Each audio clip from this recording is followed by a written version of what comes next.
Well. Welcome to another later evening stream in the UK.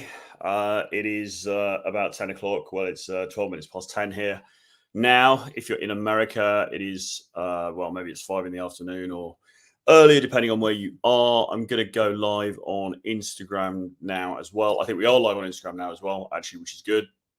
This is meant to be really a Q&A or an Ask Me Anything AMA type session. Okay, so what I really want you guys to do is to actually put some damn questions in the chat, okay, about dating, about relationships, or about self-improvement, creating a better life for yourself. Okay, so any of that stuff, any of the content that I normally deal with, I want you to put your questions in the chat and let's discuss them. Let's fucking, actually try and offer some value here and give you guys some help, because that's what this is all about. Okay, yesterday I did a stream and I was mainly promoting the upcoming event that we've got in London at the end of July.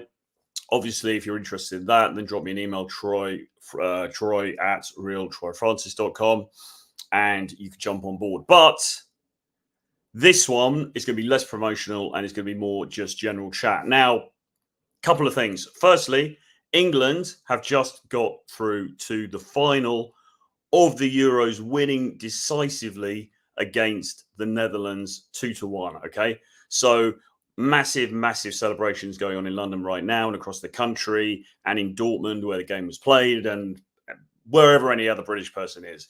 I'm told from the commentary that this is the first time that we've won on foreign soil, or certainly for a very long time anyway. So massive success to Gareth Southgate and the team. Congratulations to them. What this now means is we're in the final, okay? And so on Sunday, we're going to have to play Spain, which I suspect is going to be a little bit more tricky. But, let's see what happens. But anyway, in the meantime, massive success.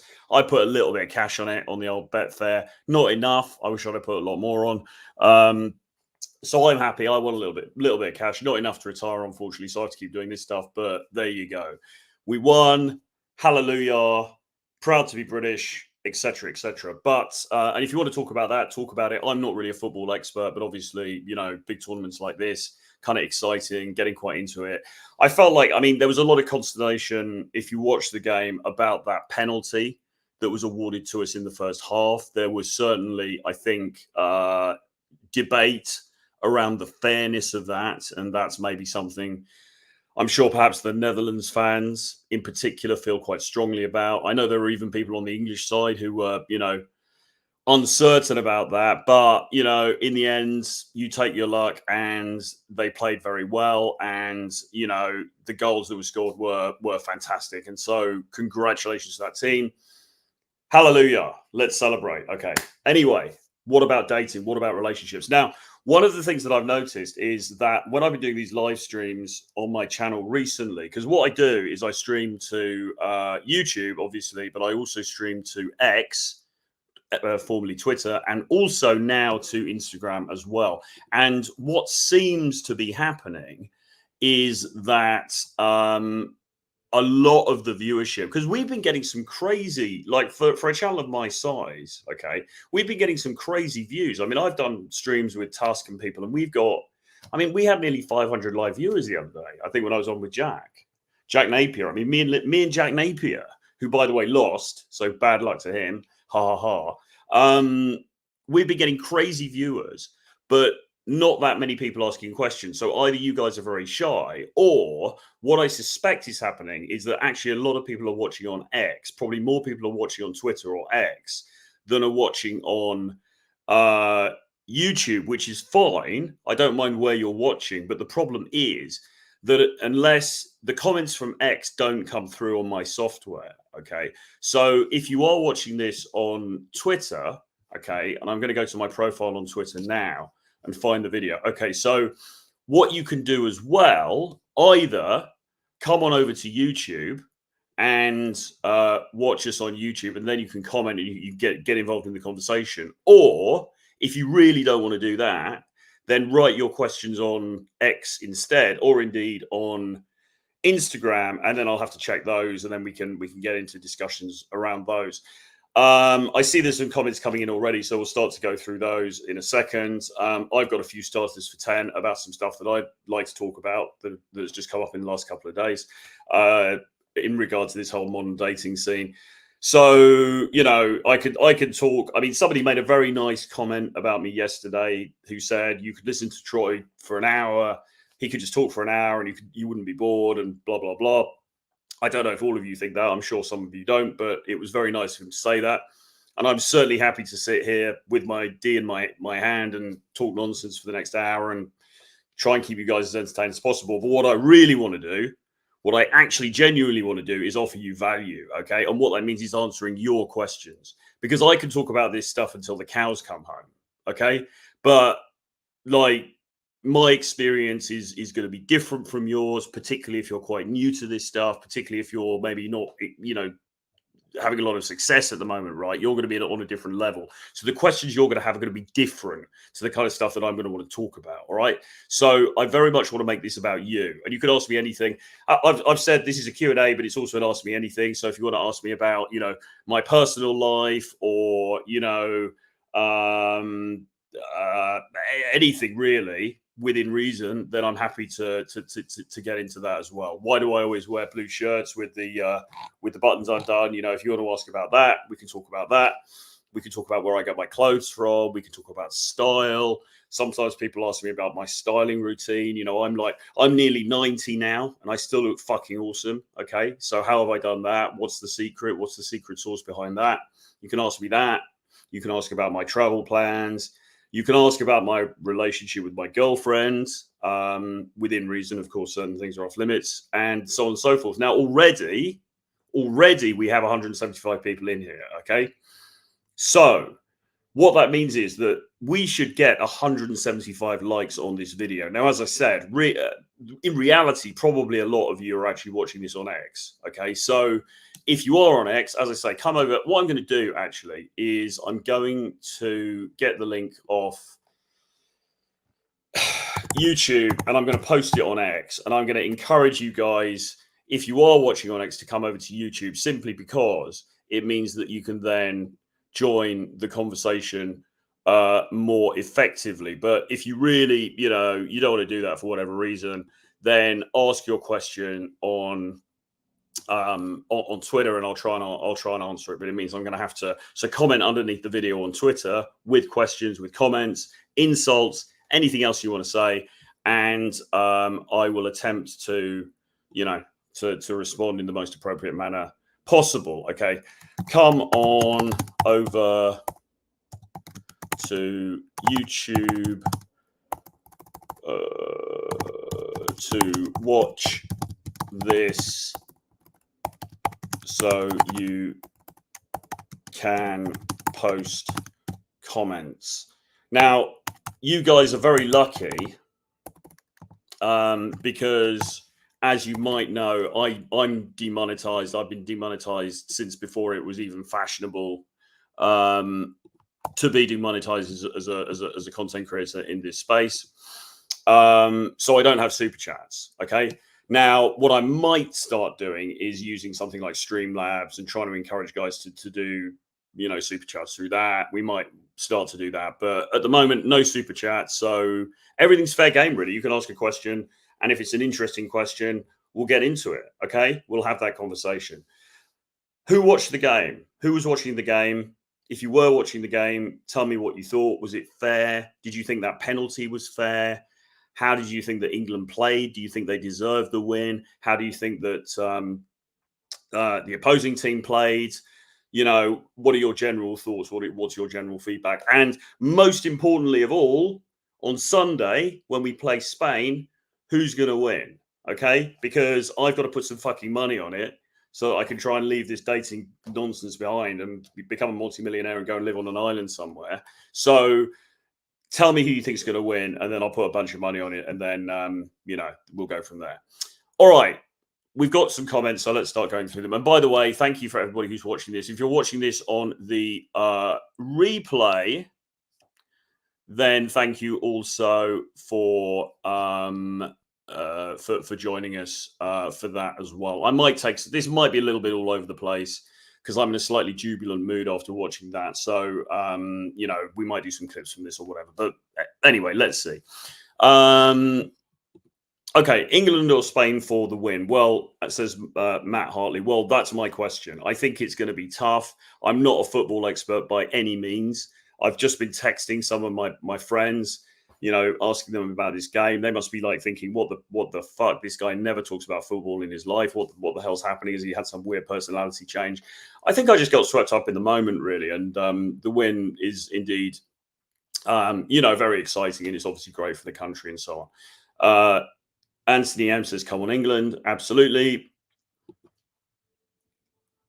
I have a question. Okay, this is good. McNello, I have a question. What are your thoughts on Ozempic? Obesity rates be climbing. All right, so interesting question to kick off with, right? And this is important because obviously how you look, being in shape, very, very important. Now, for people who don't know, Ozempic is a drug. It's become quite famous recently. A lot of celebrities have been using it. A lot of like Hollywood type people have been using it. A lot of regular people as well have been using it. It was, as far as I know, originally developed as a diabetes medication. But what it does basically is suppresses appetite. Okay, so you inject it once a week, and it suppresses your appetite. So it stops you from craving all of the crap that you normally want to eat. My thoughts on it, I know some people who've used it and it has definitely worked. You've got to be careful, as with any medication, really, you know, above board advice here is seek medical advice and get it prescribed properly by a doctor. You got to be careful because there are side effects, and one of the worst side effects can be extreme nausea and also just upset stomach. Because, and again, I'm not a scientist, I'm not a football expert, I'm not a scientist. I know a bit about dating, that's why I'm here, but that's about the size of it, really. So I'm not a scientist, but from what I understand, it affects your gut. Okay, it affects something in your stomach which makes you less inclined towards overeating, and it actually eating at all, it kind of massively reduces your appetite.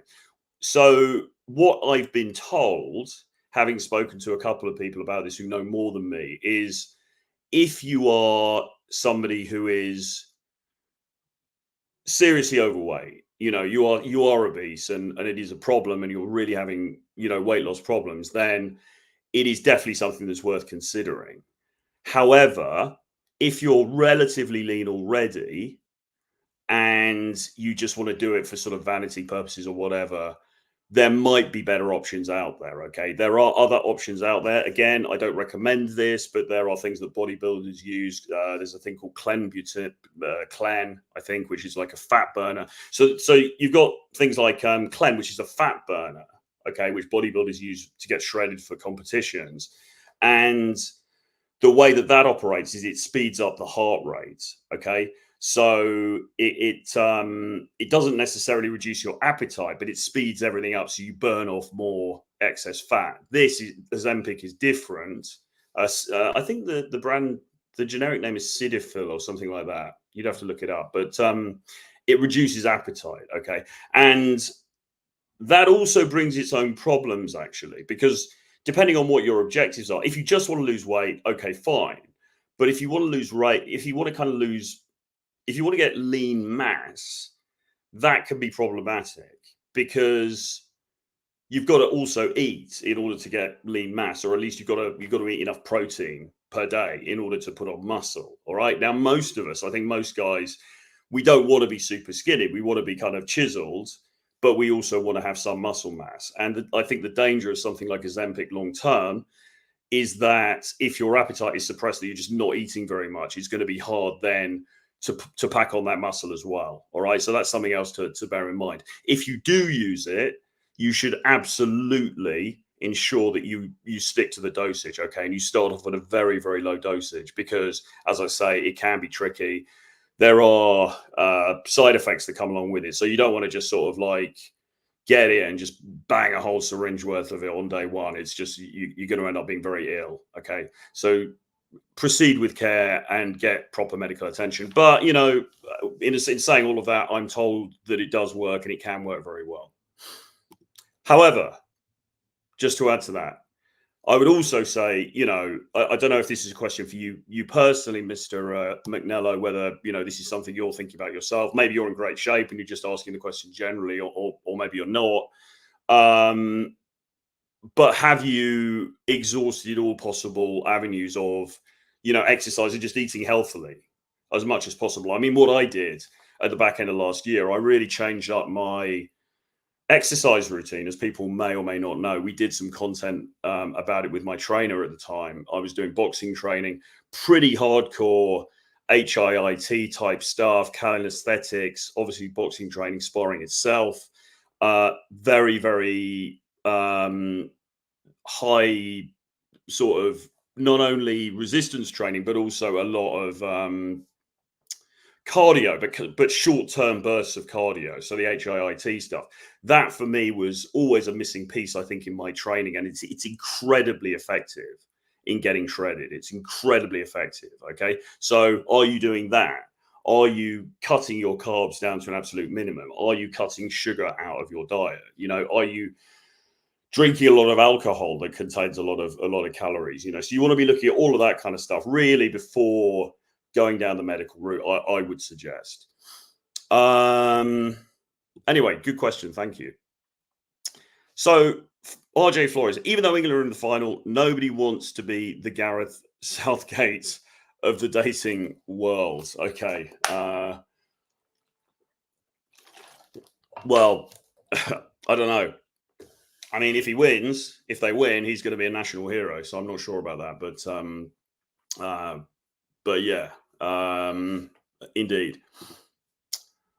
Do you take finasteride? No, I don't, and I don't believe I need to. Now, somebody, when you do social media, right? People are good. And by the way, we've got 309 people on here now, so we want a lot more questions, and we want at least 309 likes on this video. And I would encourage anybody, if you're watching this over on X, I'd encourage you to come over to YouTube to watch, so you can post a comment. If you're watching this on Instagram, I'd also encourage you to come over so that you can post comments. I can see your comments on Instagram, but it means flipping between the different things. So we'll look at some Instagram comments in a moment. As I said, if you're on X and you don't want to come over to YouTube, you can post a question underneath the video if you like, but it's going to be better to come to YouTube, and the link is now posted there. Anyway, do I take finasteride? No, I don't. I don't think I need to. I think I have a pretty good head of hair, even though I'm 50 years old. My father still has a great head of hair. His father had great hair as well. On my mother's side too, both her father and grandfather had great hair.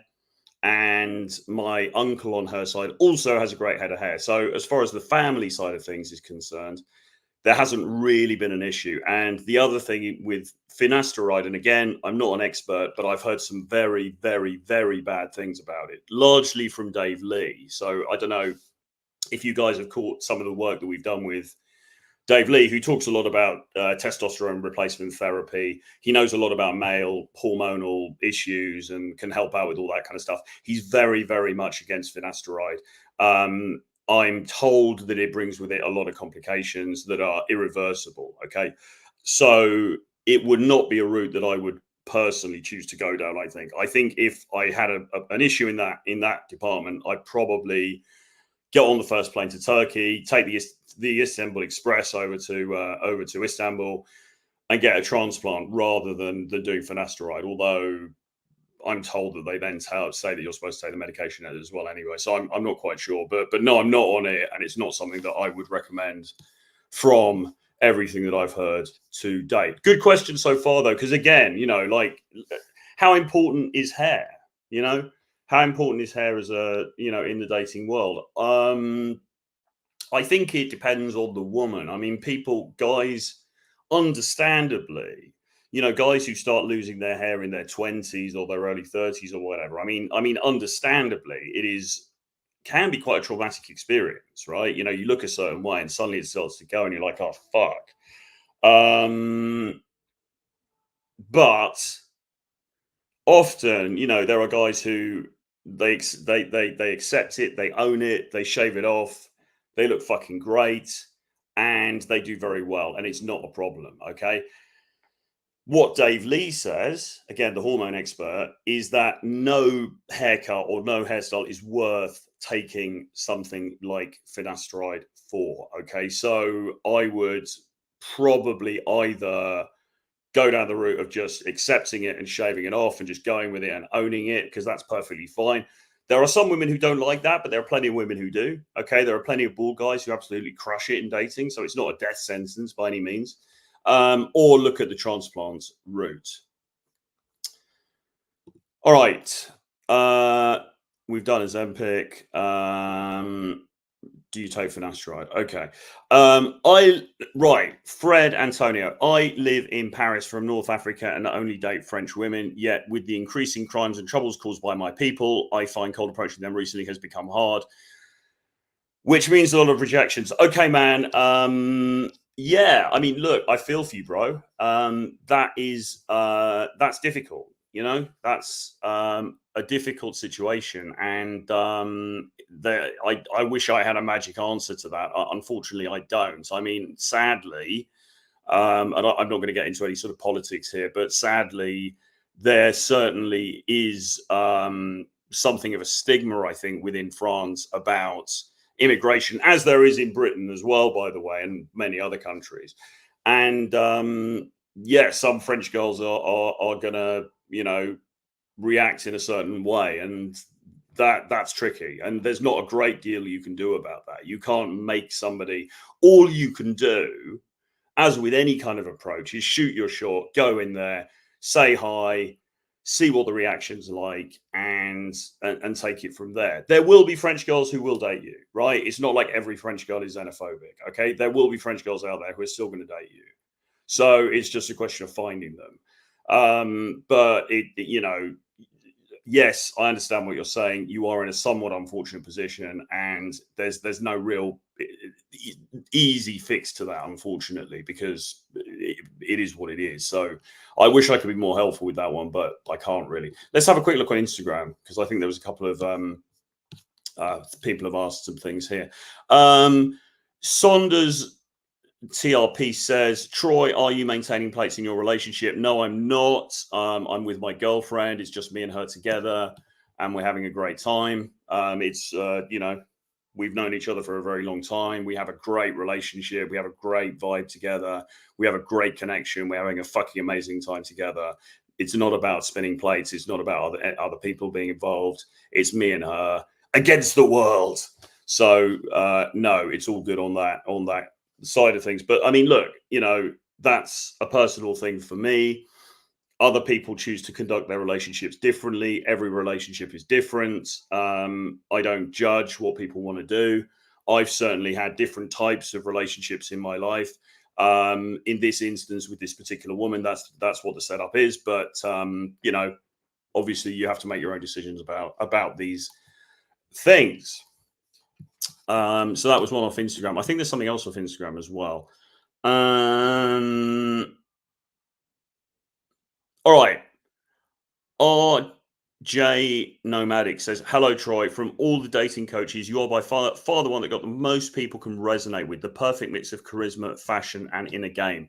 Thank you very much. That is, I might even, if you don't mind, I might actually just screen grab that and put it and use it as a little, I'll put it on Twitter or something, because that's a very, very nice comment. And I do appreciate it when people make nice comments like that, because to be quite frank, you do social media stuff like that. And let's be honest, I mean, I've got, a relatively small presence on the internet in the big scheme of things. I mean, I've been lucky enough to get on some quite big shows. I know Fresh and Fit, I know Pearl, I get on Valuetainment and these other things, but, and obviously Tusk, Tusk has lost is rebuilding his channel at the moment. Tusk had quite a big thing. I was friends with Torero, so I've managed to sort of befriend quite a few larger names in the industry. But my own footprint is comparatively small. Okay, but still, you put yourself out there, and you just get like bags of hate from people, as well as people saying nice things as well. But you just get like, you become a target for people just hating on you the whole time. And it is what it is, man. I mean, after a while, you get used to it. It's just part of the job. Sometimes I react a little bit more aggressively than I used to. Sometimes I just ignore it. It depends. Another one from Instagram. So I think this guy is called Yuli Yuli Povaz. You offer anything on how to not be boring?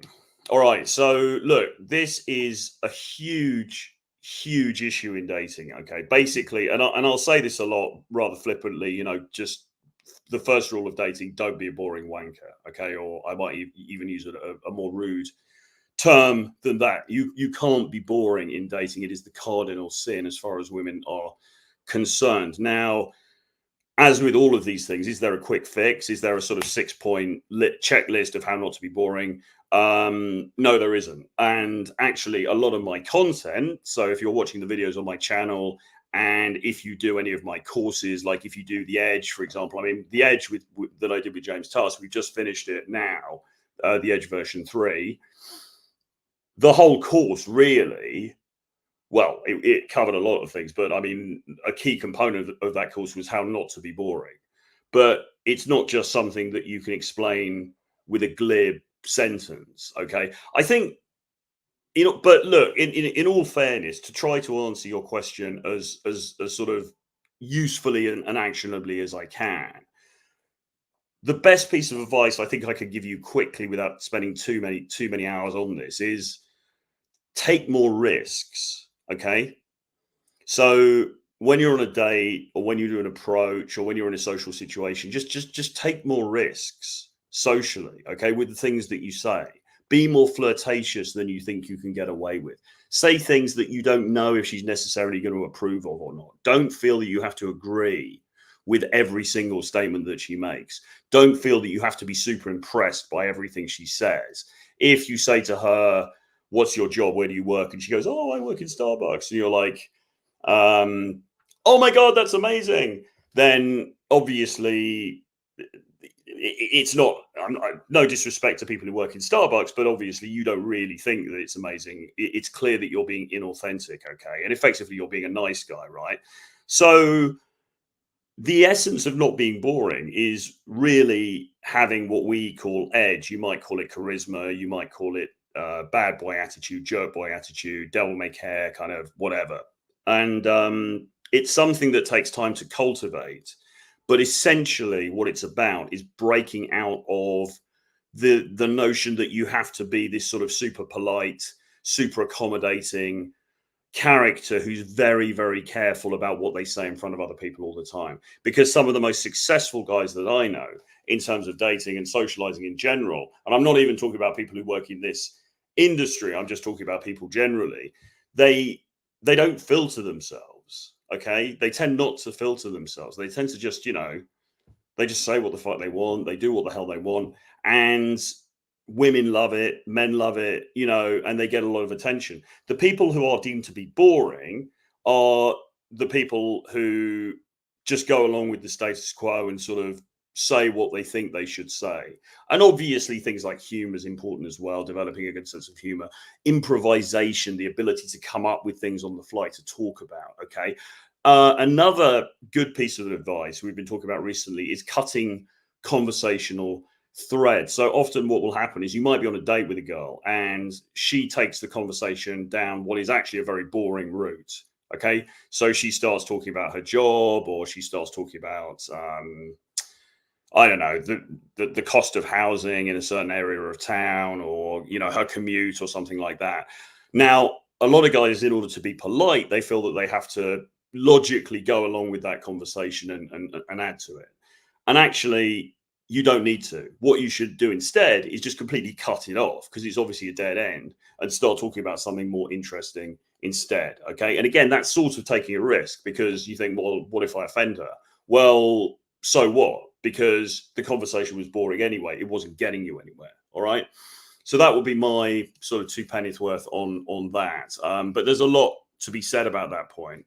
And, you know, it's something that we teach. So watch my videos, get on one of the courses. If we do the edge again, get on the edge. It's going to really, really, really help you. Okay.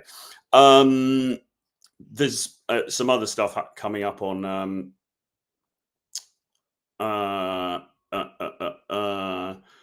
billiards, blackjack, always dress like James Bond, act as if, indeed. Yeah, give us likes on Instagram as well. That'd be great. Troy, is abundance mentality viable in today's dating market? Says Sonda Strip. Well, yes, it is, because there's 4 billion women on the planet. I did a Biden moment there. There's 4 billion women on the planet. Okay, so whether you believe it or not, does abundance exist? Fuck yes, because of those 4 billion women, even if, you know, I'm not going to get into any math here, but, you know, even if a small proportion of those women are of, you know, an appropriate age and they are sufficiently attractive for you, it's still going to be more than you could ever meet in your entire lifetime on this planet. Okay. So the reality is that, yes, even in today's dating marketplace, there is still abundance. The issue that you've got is, are you able to meet those women or not? And part of that might be, you know, are you able to travel? Are you able to go to different places, et cetera, et cetera, et cetera. So, yes, abundance mentality, it's real, it exists. Intellectually, you have to appreciate that it exists. It might not feel like it exists if you're living in small town America and fuck all's happening, you know, and you know, you're not getting any dates, but the reality in the wider world is that, yes, abundance absolutely exists. Okay. We've got 443 people in here now. So please, we want 443 likes on this video and as many questions as you can put into the chat would be good. And if you can do that on YouTube, that would be great, just because it's easier for me to read. Because although a lot of you viewers are coming at this from X, which is fine, which is great, the truth is that I can't see your comments, unfortunately, on the software that I'm using, but I can if you comment on YouTube. So come over to YouTube and subscribe to the YouTube channel as well while you're here. So what I'm going to do, just as a little advert, have a look at this website, because we do have a dating boot camp that's coming up in London at the end of July. Okay, taught by myself and a bunch of other hand-picked, highly qualified dating coaches. It's only a 3-day thing. It's going to be fucking awesome. So make sure that you have a look at this webpage here and see what you think. And then you can enter your email address, download a free brochure. It's going to give you some more information. And if you want some more details on that, you can just email me, troy@realtroyfrancis.com. Anyway, we now do have a lot of questions, because I've been yelling at everybody and asking you guys to put in questions, and now we got loads of them. So let's get to it.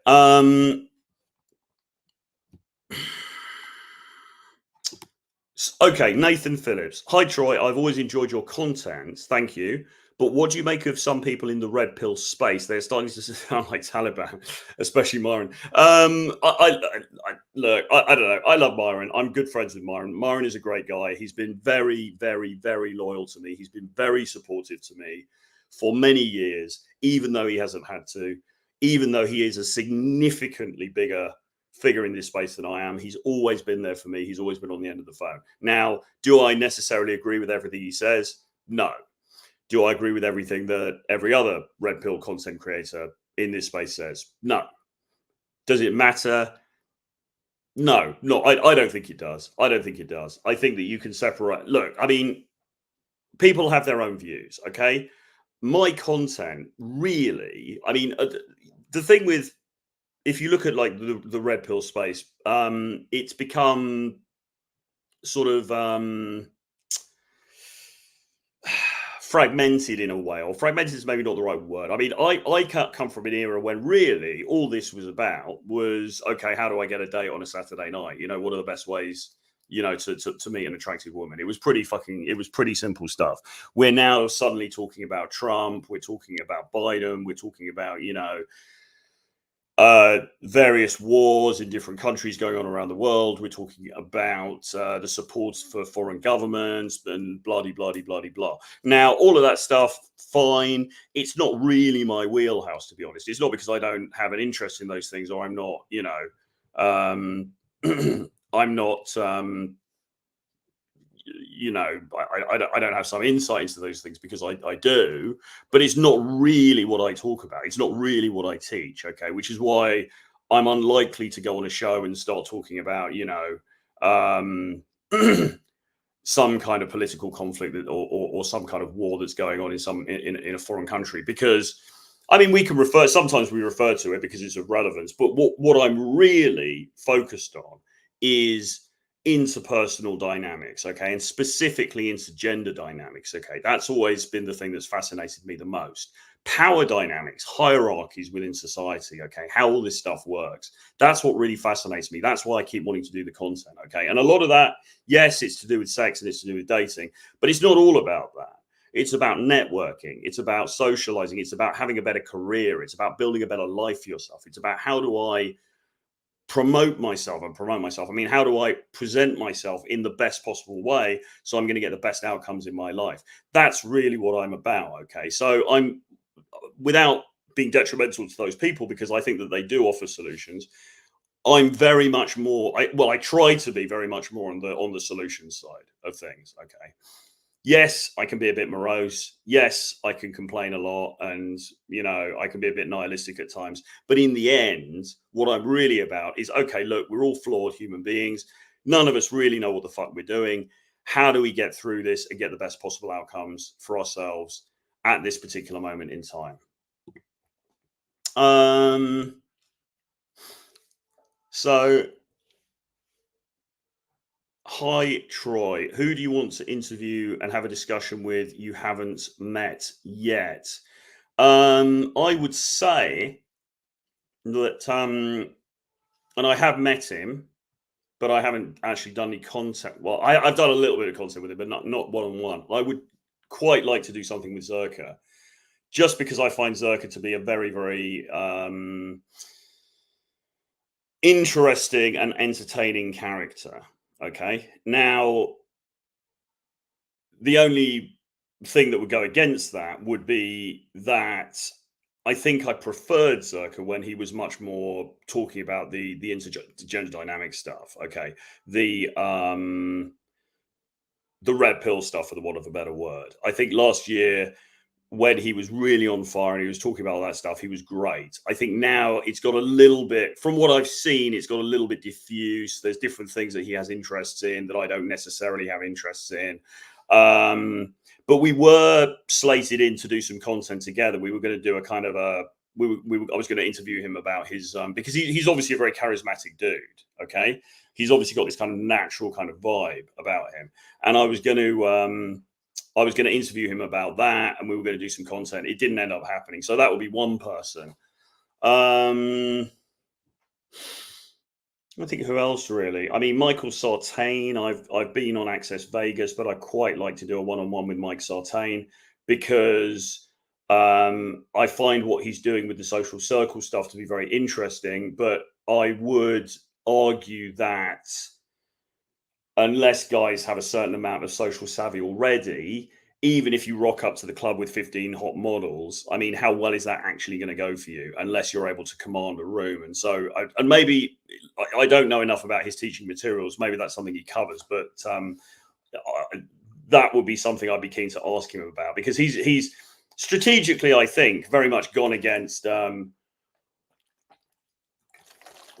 idea of cold approach, which is basically walking up to a woman you don't know in a bar or a club or a restaurant or a cafe or whatever and talking to her, right? He's gone very much against that and saying that doesn't really work. What's much better is to build social circle. And he's right. I mean, social circle definitely works. But the issue is well, it's chicken and egg. How do you successfully build social circle and maintain social circle if you're a bit of a dork and you find it very hard to talk to people? So I would argue maybe a bit of both, maybe doing some cold approach, because that really, really gets your, how can I put it? It really gets your, your juices flowing as far as the social stuff is concerned. And then do the social circle stuff on top of that. I think then you could be onto a winner. Maybe this is something he covers. I don't really know, but I'd be quite keen to do something with him, perhaps. I'm sure there are other people, but who else is it?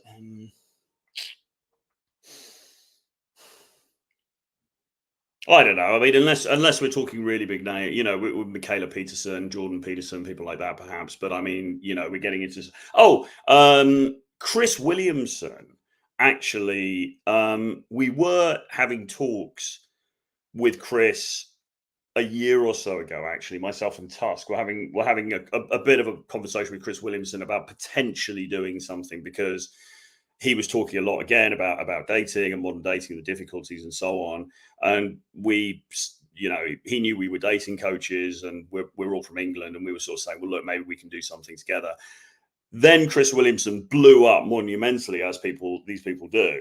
So I don't know whether he would have the time of day for us these days or not. But I think he's an intelligent guy, so that would be kind of cool. There's a few people. There's a few people out there for sure. Those are probably some of the main ones. Anthony M, good to see you, man. We had some beef the other day, but I think we've squashed it. I hope we've squashed it. So good to see you, bro. He said it has a character limit for questions. Okay, fine. So if you're watching this on X and you want to get involved with the chat, and please do get involved with the chat, come over to YouTube and subscribe to my YouTube channel, because then I can see it on the screen. You see, it's just a logistical thing. Like the software I'm using, I can see the stuff that comes through from YouTube on the screen, but I can't see the stuff that comes on from Twitter, of which I don't actually even think there is any at the moment. And I also can't see the stuff from Instagram, although I can click on Instagram and have a look over there, which I'll do now. Okay, we've got some more people joining, but we haven't got any more questions. Okay, fine.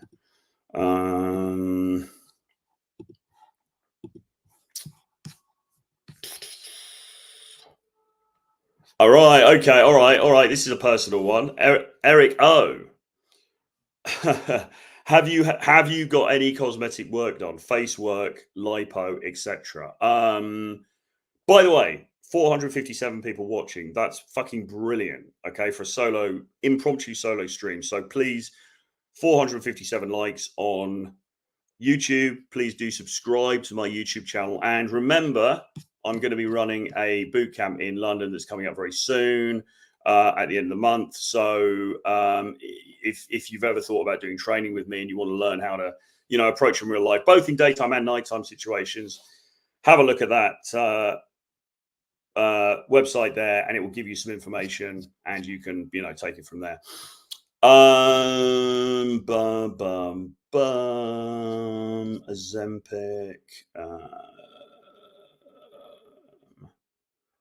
So, have I had any cosmetic work done, face work? I've had Botox done a few times. I haven't had it done for ages, as you can probably see. And people sometimes comment, I might get Botox done. I mean, Botox, like in the big scheme of things, I think Botox is relatively. I mean, if you've never had it done, you might think, oh my god, Botox, oh Christ. It's actually just, you go in there, it takes about 5 minutes, they inject you with a little bit of stuff. A couple of days later, your skin starts to look smoother. That's all it is. It's not really a big deal. So I've certainly had that done, and I'll probably get that done again at some point. That's about it really. I had my teeth. I had some stuff done on my teeth last year, which helped as well. I use quite a powerful vitamin A prescribed ointment, which is meant to be, I'm told, I go to quite a good doctor in for this stuff in London, and she tells me it's one of the best things to use for anti-aging. So I use that, obviously moisturizer and stuff. But no, I mean, I haven't had, aside from that, I haven't had lots of other cosmetic stuff done. Would I? maybe. I mean, you know, I've got no problem with looks maxing. I possibly would get some stuff done. It's a question of what, though. The other thing, interestingly, about I had some fillers done once, actually, because I was getting dark circles under my eyes, and one of the things you can do is get fillers, which is basically, girls get fillers in their lips. You know, when they get those big lips, it's basically they inject you with this kind of cement stuff, and it kind of puffs up your skin. So I had a bit of that done, and the problem with me, and I don't know if it's because I'm relatively lean or because I exercise quite a lot or whatever, but I metabolize it very quickly. And the same thing with Botox. So my doctor said to me, you know, the thing with you is we do it and then it looks all right for 3 months, and then you have to do it again, you know? So it goes through my system quite quickly. So that's another thing. These things don't last forever, and you have to keep doing them. And from what I understand, one of the things about Botox as well is that the more you do it, the more you kind of need it. So I don't know, man. I'm sort of reasonably, I'm reasonably happy growing old gracefully. I mean, I don't know. We'll have to see how things go. Would I get a facelift? Maybe. You know, maybe I do some of that stuff. I mean, I think you've got to be careful going too far with it. But I don't have any particular problem with it. I mean, and obviously you can get this stuff done more cheaply in other countries. I mean, London's quite expensive, but do you really want getting your face carved up in Colombia? I'm not entirely sure. So yeah. Right. Okay. Sensebirth says, "Hey Troy, I love your content, bro. Can you give us your hair loss routine?" Well, we kind of covered this before. I think that I've been just quite lucky genetically, like on both sides, on my father's side and on my mother's side. The men in my family have all had decent heads of hair really throughout their entire lives, so it hasn't really been a problem. So I don't use any of these finasteride or anything like that. I just use normal shampoo. And that's about it, really. Like I said, I think if it did start to become a problem, I would look at the transplant route rather than taking the drugs. I have a friend who, well, actually, I know several people who've had hair transplants and they look really good, and it seems to have worked really well. So I think I would look at that, definitely. I mean, look, I'm vain enough to get this stuff done. It's just that I've been fortunate, you know. I haven't really had to. And my hair this is also my natural hair color as well. Now there are some greys in there, and as and when it starts to get more grey, will I keep it grey or will I dye it? Don't know, really. I mean, I think there are. Hard to say. Maybe just let it go grey. Because in many cases, actually, when you think about it, if I'm trying to present myself commercially as a kind of an older guy who's offering dating advice, and yet I look quite young, there's a little bit of a sort of there's a bit of a disconnect there.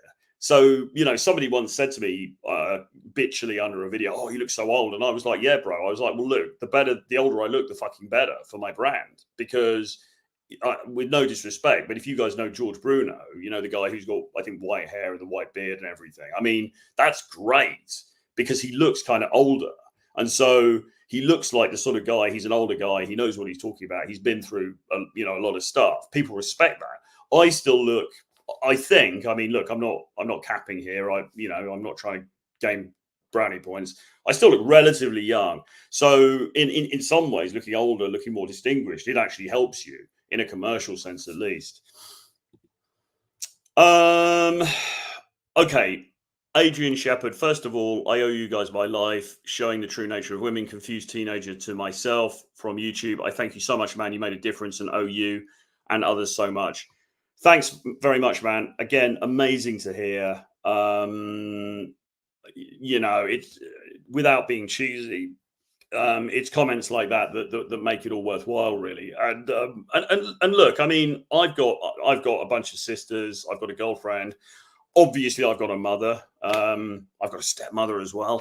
I've got, I'm not somebody who's banging some kind of misogynistic drum here. I'm not anti-women. I don't have any problem with women at all, really. But I think that it's, in all aspects of life, we just have to look at reality rather than what we would like things to be. And I think one of the problems, and I think women are a lot more savvy to this stuff than men are. I think women can see men for what they are. I think that men often have an overly romanticized view of women that doesn't really stack up to reality, and that's a bit of a problem.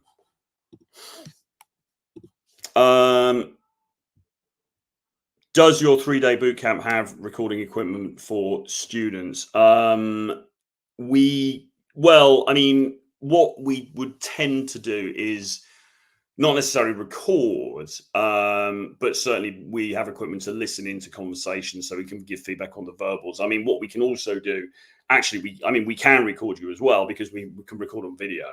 Now, that's not to put on YouTube or put out publicly, but yes, we would be able to record you in various different, interactions, and then we could go through that footage together later and break it down and look at where you went wrong, look at what went right, etc., etc. So yes, the answer is yes. Basically, it was a fair penalty, says Mo Salah. Okay, fair enough. The referee was good in general, but might have been biased a bit towards England. I mean, look, as I say, guys, I'm not the world's biggest football expert. I don't really know. I know there was a lot of consternation about it. We probably lucked out a little bit with that, but there you go. It is what it is. I mean, that was the decision that was made. Torgson 1001. Troy has a painting of himself as an aged and decrepit pensioner in his basement. So this is a reference, of course, as you guys should know, to Picture of Dorian Gray by Oscar Wilde, where the protagonist is this guy who remains youthful and young looking and does all this kind of debauched and crazy stuff. And it's actually his attic, but in his attic, he's got this painting of himself that's getting older and older and more horrible and like that. So he's making a reference to that. Very nice literary reference there, man. And great book as well, by the way. So yeah, check it out. Is this time football going home, right? Is football going to be coming home? We will see on Sunday. I mean, look, I suspect it's going to be a tough match, but let's see. I think England is going to. I mean, look, our summer has been shit. I'll be completely honest with you. Summer here has been, so far, it's been complete washout. I mean, we've had a couple of decent weeks, but it's been raining, it's been cold, it's been just bollocks, really. We've just had the elections, which, well, I mean, yeah, I won't get into that, but I'm not sure how massively overjoyed people are about any of that. I mean, there's all this kind of crap going on. So a win for England would be a massive shot in the arm for the nation, I think. So let's hope that it happens, but we'll see. Baby Red, I'm on YouTube just lurking. Cheers. Good to see you, man. Mo Salah, England is going to win and they will win the World Cup next tournament. The stars are aligned. Let's hope so. Okay, I'm going to put all of my life savings now on England winning, Mo Salah. So let's hope that you're right, because if not, I'm going to have to move into your spare bedroom. So drop me an email, troy@realtroyfrancis.com, and give me your details. Because if it all goes wrong, I'm going to have to sell up, and I'll be sleeping on the sofa. But we'll see what happens. All right. Any dating tips with dating having a disability? I don't want to evade the question, but it's probably one of those where I'm going to need a little bit more detail, to be honest. It depends what kind of disability you're talking about, what it prevents you from doing. Yeah. If you want to talk to me about it offline, then email me troy@realtroyfrancis.com. In fact, I'll just put my email address in the thing. And you can tell me what it is that you're suffering from. And troy@realtroyfrancis.com. Is that right? I can't even see properly. And we can have a conversation about it, because it's one of those things. I'm probably troy@realtroyfrancis.com. Fuck, I spelled it wrong. Jesus Christ. When you get to my age, guys, everything, like talk about him having a disability. I can't even fucking see. troy@realtroyfrancis.com. Okay, so any questions either about the boot camps, is that right? Try.realtryfrance.com. Any questions about the boot camps or coaching with me or the disability question or anything else really, just drop me an email and I can respond, or I can even jump on a quick call with you, no obligation, just a quick 10-minute call. We can we can do that as well. So I'm here to help. Obviously, I'm here to make a ton of money as well, so I can retire and get away from all this nonsense. But only joking. But I am genuinely here to help. So if you've got questions and you want assistance, then feel free to reach out. And this show, I'm glad that people are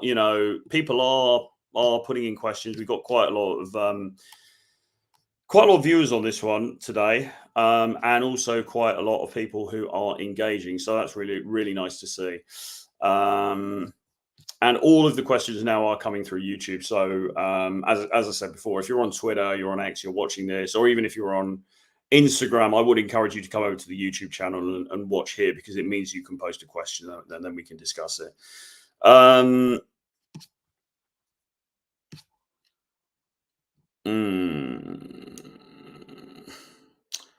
Yeah, like the video, everyone. Yes, please do. So we got 529 people in here now. So please, 529 likes at least. And we want 529 new follows on the channel as well. That would be great.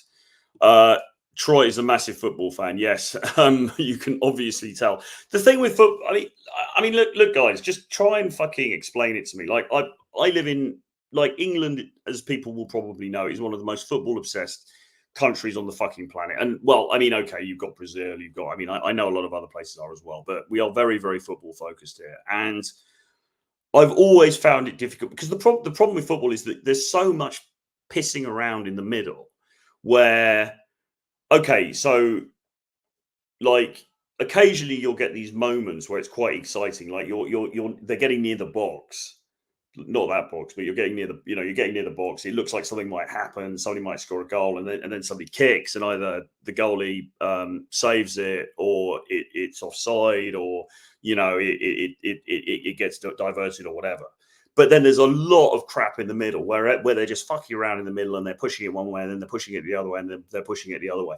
And for me, I don't know if it's just some sort of dopamine kind of problem that I've got. I find it very hard to find that really, really exciting. I'm just sitting there going, just make something happen, like fucking hell. Like, I don't know. The only way that I can make it more exciting for myself is basically by betting money on it. Okay. So I think that's the route that I'm going to have to take. Because otherwise it's just sort of like you're sitting there and it's like, I had a very rude analogy that I'm not going to make on YouTube, but you're sitting there waiting for a climax that just often doesn't seem to happen, and then when it does, it's good. Obviously the England goals in that game were great, but there's also just a lot of, and teams will do it deliberately as well because they want to slow things up, right? They want to slow things up. They want to keep everything in the middle so that there's not a direct attack, and I just personally just find that a bit. Like it's just hard for me to get excited about that. I don't know. I don't know why.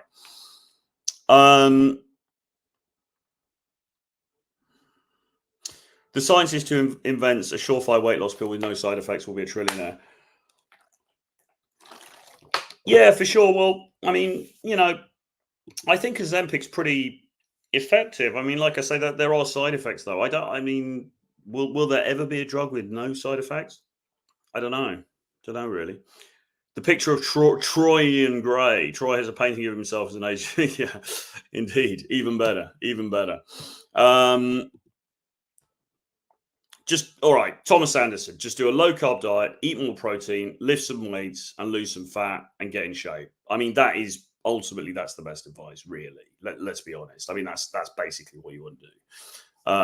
So he's right about that. Jason Dong Yo Jason Dong Yo says, why do girls reject you and then keep talking to you after the fact? Because they like attention. Because they like fucking attention. Attention is the currency of the female realm, And on top of that, They get to feel this power play of like, oh, I rejected this buffoon, and now he's still talking to me, and I'll humor him. I'll give him a few breadcrumbs. The thing is, you shouldn't be talking to them. If she rejects you, just never text her again or block her. I mean, like, you shouldn't be entertaining it, right? I mean, that's all it is. I mean, I know what you want me to say. You want me to say, "Oh, secretly she really likes you." Bollocks. If she liked you, she'd have said yes to the date, right? You know, if she's not up for a date and she's still kind of talking to you, fuck her. Just don't engage, right? If she then comes back to you and says, "Hey, listen, actually, I've been thinking about things, and I would quite like to meet you for a drink." Okay, that's a different matter. But unless that happens, just disregard her, man. I mean, on to pastures new.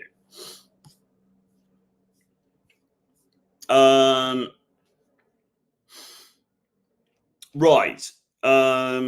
Pumbus VK, do you have any tips on how to keep weight after weight loss, or to avoid getting it back or more? I mean, I think ultimately it's a lifestyle thing, isn't it? Really, it's got to be a lifestyle thing. It's got to be what the last guy said, which is more protein, less carbs, lifting weights, making exercise a part of your routine, if not your daily routine.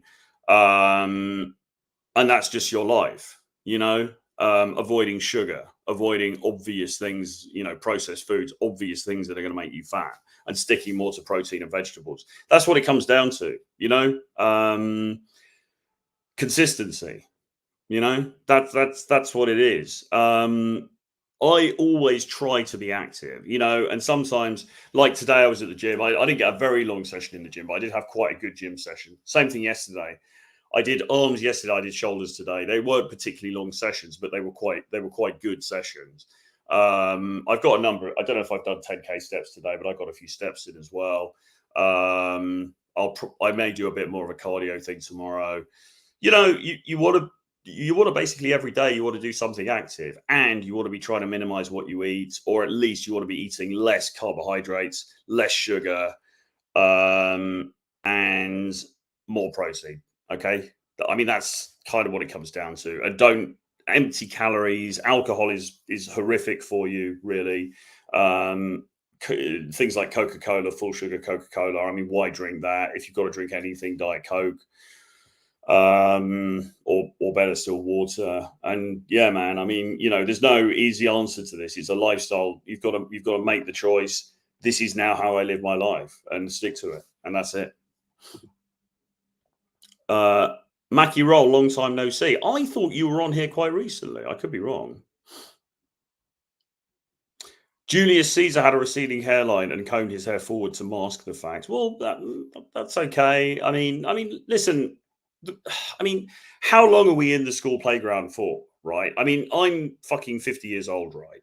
So even if my hair does start to recede, even if I do start to go grey, even if it does start to, thin out a bit, I mean, fucking hell. Like, do you guys want me to pretend to be 25 forever? I mean, don't we get a pass at some point? I mean, I think it's okay, as I say, I mean, I'm quite vain, so I probably would get a transplant or something like that. But the bigger issue, I think, is if you're 25 and you're losing your hair and you're worried about it. I think that is, yes, I can understand why guys get upset about that, and it's a cause for concern and everything else. I think for someone like me, I mean, man, I'm lucky. I'm lucky. I'm fucking still alive, let alone got any hair. So yeah, I mean, I am genetically lucky, but I don't think it's the biggest thing in the world. All right. Here's a question from somebody on Instagram. He says, this is JB Pagani. You reckon spending 2 hours daily doing day game is a waste of time? I mean, quite frankly, yeah. It kind of is. It is a bit of a waste of time. I mean, if you want to, in the early stages, if you want to build social skills, okay, and you want to go out and practice talking to people, then yes, a period of time where you're spending like maybe a couple of hours a day, you're going out, you're walking around, you're talking to people. Okay, fine.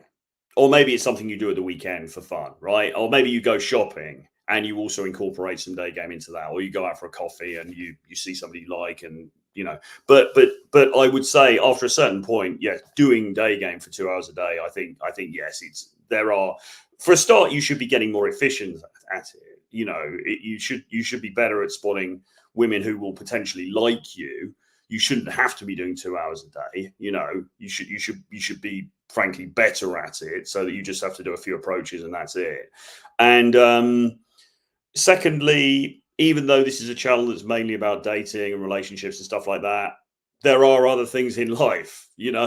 I mean, those 2 hours a day spent talking to women of varying quality outside Starbucks or whatever, could be spent building a business. It could be spent reading Greek philosophy. It could be spent working out, right? Sex is important, but it's not the most important thing in the world. I think a better strategy is to, after an initial period of immersion, get more into the vibe of, okay, I'm going to do 2 or 3 approaches every day. If I see somebody that I like, I'm going to go and talk to them, but I'm going to do it while I'm going about my daily business. I'm not going to make it my sole focus. All right. Jesus, we still have a lot of people coming through here. This is really good. This is really good, and also, it's getting really late, so I might fall asleep during the stream. But don't worry, guys, it'll be fine. All right. If I'm a person who doesn't want to waste time on social media, how much is needed for dating? How minimal work do I need to make? I would say, personally, pretty minimal. I mean, I think you could do it. You could set up an Instagram profile pretty quickly. You don't need hundreds of pictures on the wall. You could have, 6 or 10 cool pictures of yourself on the actual wall itself, and then just post some stories. You're in a cool place, post a story. I think people look at the stories more now than they look at the wall anyway, really. And that's really all you need. I wouldn't spend a lot more time on it than that. And then, if you're meeting a woman in real life and she sort of, she says, oh, you might say to her, oh, do you have Instagram? She's like, yeah, I've got Instagram. Let's exchange Instagrams. Then as long as she can see, you're a relatively normal guy, you've got some interests, you've done some cool stuff, maybe you've traveled a bit, that's enough. And you can just message her on Instagram then, and I don't think you need to overthink it. And as far as the other social media platforms are concerned, I wouldn't go anywhere near Twitter for dating. Facebook, I don't use Facebook, so I don't know, but I wouldn't use that either. Snapchat is a little bit Gen Z for me, so I'm not really sure about that. But I would say Instagram is your main one, and you don't need very long. You don't need to spend very long at all. You could do it in an afternoon or less, to be honest, and pick it up very quickly. Okay. 560 people in here now watching this. Thank you very much. Many of you are probably, well, let's actually have a look. I can't actually, it seems to be. Okay, so we've got actually, oh, damn. You see, this is the thing. We've got, well, I don't know if they're live views or not. We've got about 500 people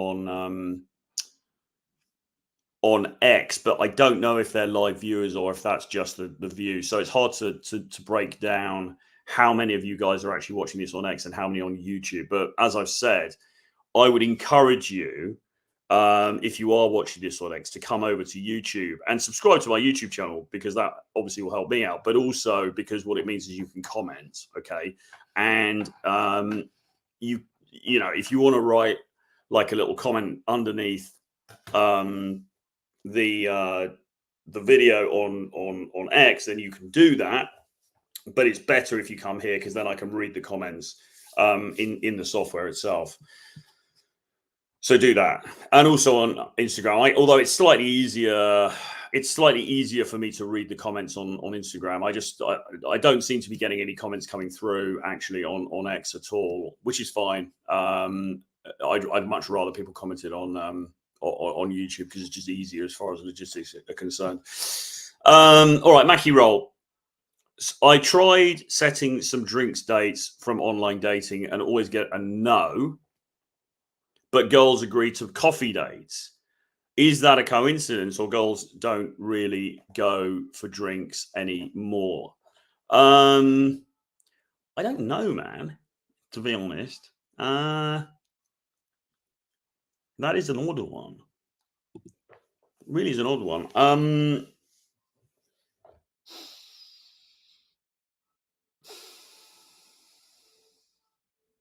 It might be that they are a bit reticent for some reason, and they feel like, I mean, a coffee date is, it just feels less it feels somewhat less high pressured for the first date. Okay, so that's probably why they're doing it. All right, but do girls go for drinks in Poland?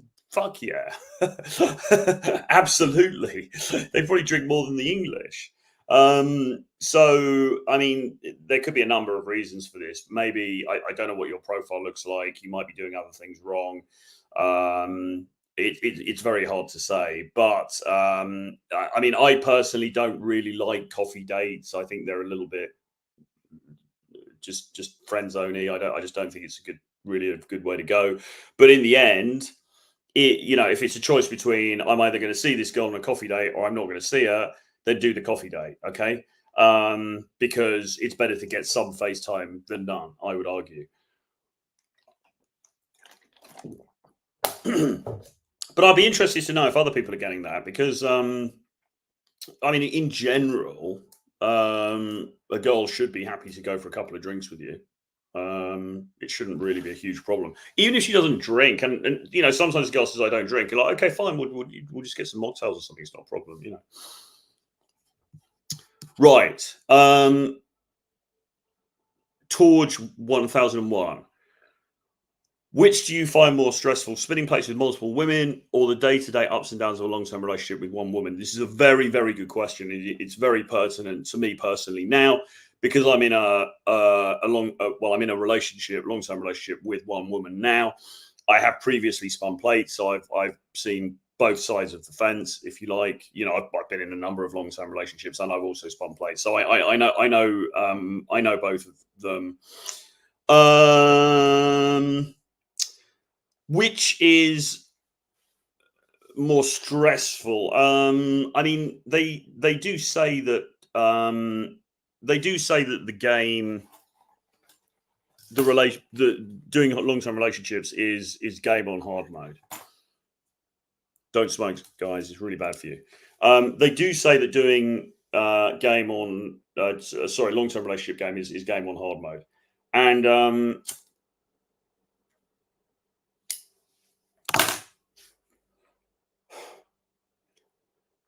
there's some truth in that, because the advantage of, if you are dating casually, and when he says spinning plates, he's talking about, not probably dating multiple people, okay, or at least maybe more than one. You're not getting that close to them, okay. You're not becoming intertwined in their lives in quite the same way. You have less responsibility towards them, all right. You are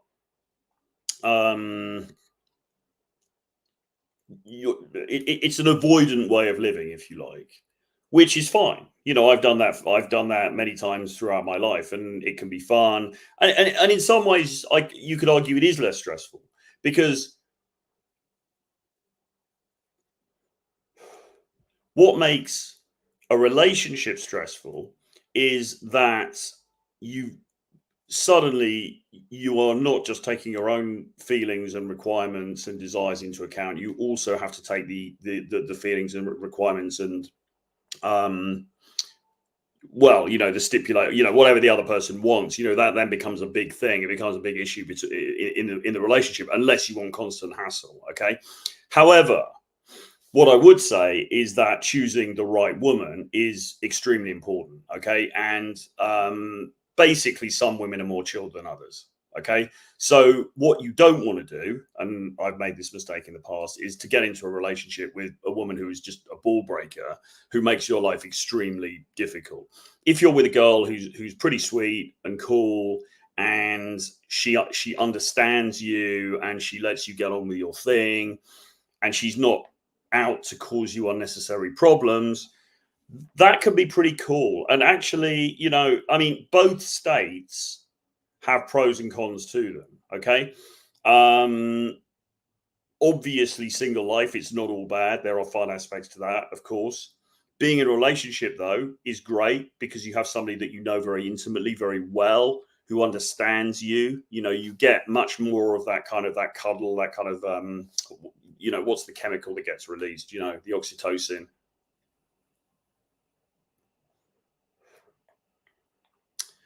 Which can be very, very pleasant. Okay, there's something very, very nice about that. Now, I'm not saying it's all roses and flowers and teddy bears, because obviously there are problems that can arise along the way. So I think both of them have their pros and cons.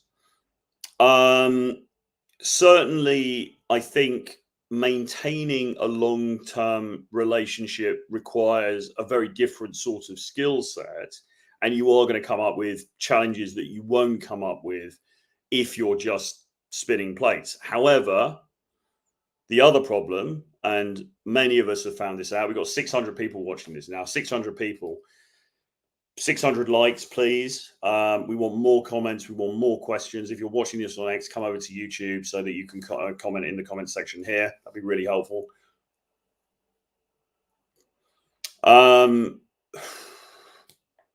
Yeah, I mean, if you find the right person, a long-term relationship can be great, but it is going to involve compromise. All right. And that can be problematic. So, but equally, sorry, what I was coming on to say is that equally, just spinning plates, just being somebody who's out there and marauding around and doing whatever, it can be lonely. It can be existentially, it can take you to a very dark place. You could sit there at night, sometimes alone, thinking, what the fuck am I doing with my life? It can bring its own stresses along with it as well. So neither is perfect. And in the end, it comes down to who you meet and what you decide you want to do at that particular point in your life, I think is the most honest answer that I could give.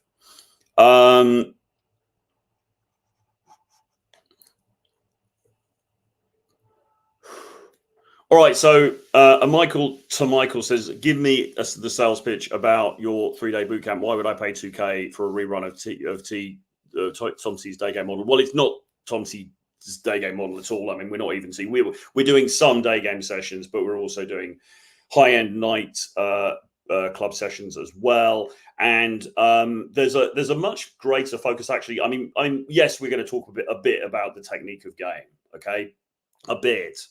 But we're going to be talking much more. We've got a series of lectures planned. In fact, I can actually show you some of the stuff here that we're going to be talking about. Let me just look through this thing. We're going to be talking more about things like conversation, connection, and flirtation. Okay, so how do you flirt, but how more than that, how do you generate a genuine connection with a woman that you actually like, and a high quality woman that you actually like? Because this is something that guys have a real problem with. Okay, this isn't just about stopping somebody in the street and saying some clever lines and getting a number and whatever. It's not about that. This is about, okay, how do I meet high quality women, and how do I retain those high quality women if I want to? Okay. We've also got a talk about inner game as well, and the mindset stuff, and also even more importantly than that, sexual shame. Okay. And this is something that we've been talking about on our course that I do with James, The Edge. We've got a guy called Thibaut, who you may have seen on the channel we work with, who's an expert in this. A lot of guys are very hung up on expressing themselves sexually. Okay. It may be to do with childhood stuff. It could be to do with trauma. It could be to do with, there could be great many reasons why, but they are not able to be sexual with the women that they find attractive. And that's a massive problem. And that leads to a lot of friend zoning. and a lot of flakes and all the rest of it. Okay. So those two things, for example, I mean, Tom covered those to some extent, but I mean, let's be honest, they weren't really the meat and drink of his material. And then we're also going to have another talk about momentum and how to maintain the skills that you've learned as you continue on the journey. Okay. So, I mean, and the other thing as well is look, I mean, if you've already done a boot camp with Tom Torero and that's worked very well for you, then maybe this isn't for you. I mean, to be quite honest, but there are thousands, there are millions of guys out there who are new to this material, who don't know anything about this stuff. They don't even know who Tom Torero is. Okay. So, I mean, yes, there's going to be some crossover perhaps with some of the things he taught, but I would say actually, I mean, the game has really moved on a lot. I mean, when you think about and I was good friends with Tom, but really, when you think about it, his heyday was back in 2012, and things have changed significantly since then. Okay, they really have, and the most noticeable way that that's manifested itself in the red pill space is through the importance afforded to self-development and self-improvement. That wasn't really something Tom ever talked about. You know, Tom's philosophy was basically don't bother going to the gym. You can live in a van. You can wear the same clothes every day and it's fine because all you need is Riz and you're going to get the girl. Okay. Now, that can still sort of work. And it probably worked a bit better back in 2012. In 2024, when we've all got Instagram and we've got, you know, the explosion of the dating apps and we've got this global dating marketplace, things have changed significantly. Okay.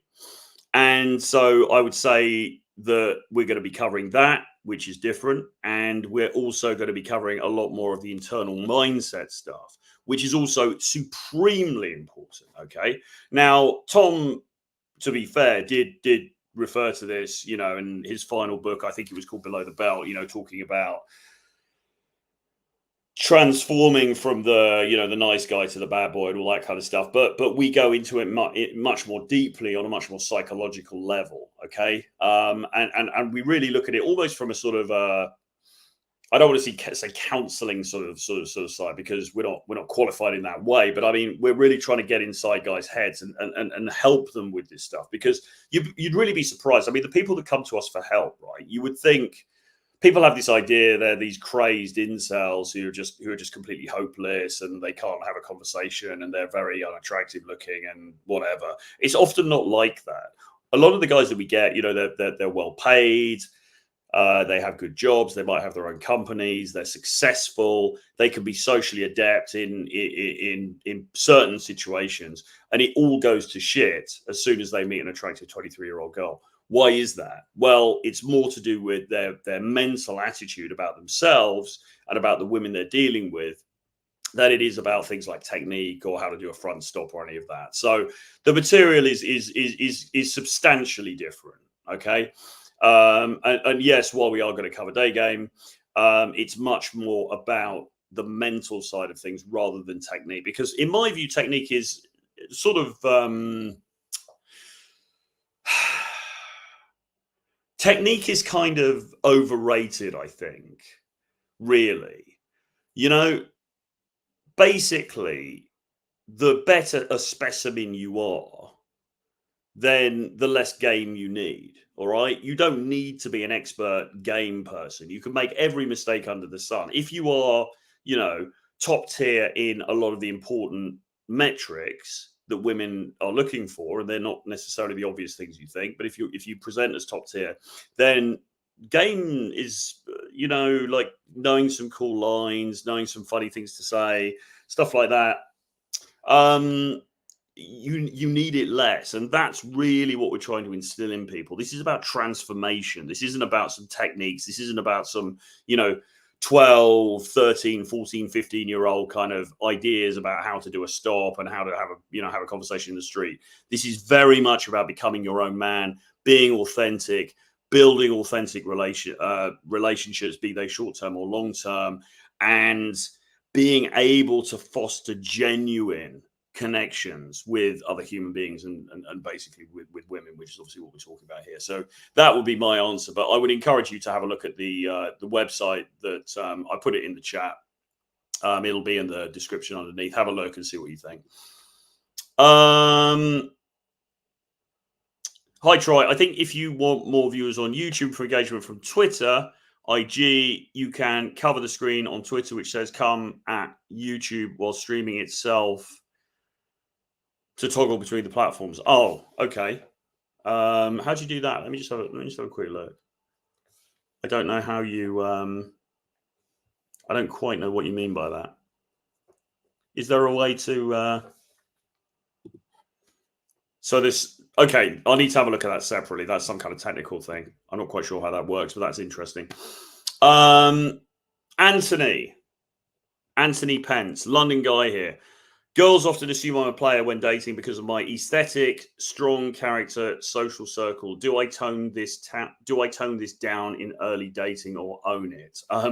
That is a very interesting question, and you are very lucky to be asking that question because that's probably not the experience of most guys who are watching this stuff. You probably are one of the few guys watching this who actually need to build more comfort than create attraction. Because if as you are saying, you are coming across already with a strong aesthetic, you seem to be very cool, you've got everything going on, there is a phenomenon of women actually rejecting guys because they think they're too good, or they think, and I was talking to a female friend about this the other day, and she was saying, yeah, sometimes I'll reject a guy because I think, okay, he's going to want to use me sexually, and then he's not going to hang around for longer term. So in your case, it might be that yeah, you do need to tone it down a little bit. I mean, I wouldn't tone it down too much. You are who you are, right? But I would just be mindful of that. Usually my advice is the opposite. Guys go, oh, what about comfort? I need to build more comfort with her. It's like bollocks. You don't need to build more comfort with her. You need to build more attraction, because you're probably, and I'm talking about a lot of the other dudes here, you're probably just a fucking nice guy. She can see that within 2 seconds. The comfort's already there.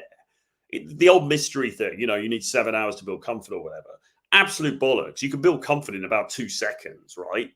You walk in your fucking Next jeans and, your chinos or whatever. She already knows you're a nice, inoffensive guy who's not going to fucking cause her any sort of harm or anything. The comfort's already there implicitly. Okay, those guys need to show more edge. You almost need to tone down the edge a little bit and show that actually, okay, yeah, I am this cool guy. I do look good, but I'm also a human being. So maybe show a little bit more vulnerability. Just show real, genuine interest in her. Don't talk about yourself too much. Don't make the mistake, and nobody should do this anyway. Don't make the mistake of, talking too much about yourself, trying to impress her, all that kind of shit. Get her to open up. Try to understand her passions more. Try to really get to know her on a deeper level, and show, or at least give the impression that you have genuine interest in her as a person, rather than as just somebody you want to have as another notch on the bedpost. And I think that will help you. But it's a good problem to have. Torgo 1004. Modern women would rather date a charismatic, aimless thug than a boring, responsible man with a good job. It's not fair, but it's true. Yeah, there's some truth in that. But it does change a bit according to age, because obviously as women get a bit older, their priorities change, and unfortunately for them, they kind of do need to start looking for the slightly more boring guy. What you really want is, if any women are watching this, what you really want is a bit of both. Okay, you want the guy who is exciting and sexy and attractive, but he's also got that sort of provisioning side as well. Okay, hard to find in one guy, and those guys will tend to get snapped up very quickly or get married off very quickly. So it's difficult for women out there as well. But yes, there is some truth in what you say, but that's not necessarily bad news for people here who think, well, it's all about money and having a Lambo. I mean, in a way, that's quite good news, isn't it? Because if you can up your charisma, then you could be onto a good thing. All right, so this is Tom. Hi, Troy. I have a few exciting stories, travel related or otherwise, that would appeal to women. I'm a student. I don't have money for this sort of thing. What conversation topics do women enjoy? I mean, it's like, man, I would probably repeat what I said to the last guy, really. I mean, so on a date, let's go. However you met her. You met her on Tinder, maybe you met her on cold approach, whatever. Let's skip forward to the date. Okay, so you're sitting on a date with her.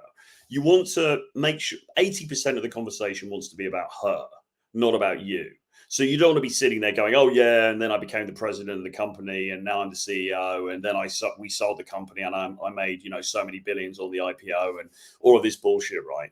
You want to be finding out about her passions, what makes her tick, really getting to understand her on a deeper level. Okay, women also really love. I mean, what it comes down to is emotion. Are you making her feel some kind of emotion? Okay, so that could be humor, that could be anger, that could be intrigue, that could be lust, that could be exhilaration. Okay, there's so many different things, and you need to learn improvisational skills. And sometimes people will go to improv classes to do this, which sort of can help a little bit, comedy classes, things like that. But I mean, the best thing to do is to get on as many dates as possible and just practice having conversations, okay? Or start a YouTube channel where you have to talk bollocks like me for an hour and 11 and 31 minutes without stopping. And you will train yourself to be able to come up with things to say on the fly, because you have to, all right? So it's something that, I mean, again, email me, troy@realtroyfrancis.com. We can have a conversation. It might be that you need some training in this area, okay? Because conversation skills, again, it's not this kind of thing that you can just, whatever, just snap into becoming a brilliant conversationalist. But, women like to talk about, I mean, one thing they do like to talk about is relationships, okay? So you can be sitting in the bar, you can be looking at other couples, you can be like, oh, do you think he's a sugar daddy? What do you think's going on there between those two? Are they having an argument? Is it a first date? You can talk about that. Obviously, travel is another big one, movies. But I would get more into her passions. She's studying art. Okay, so why is she studying art? What is it that interests her about that? What drew her to that in the first place? What is she trying to express? Okay, what are the things that are genuinely important to her? And you want to try to avoid the mundane. So you don't really want to be talking about work and her job and her promotion prospects and all that kind of stuff. That's some general thoughts I would say. Can I send a super chat? I'm so grateful. I wish you could. You can't. However, what you might be able to do actually is, let me just have a look.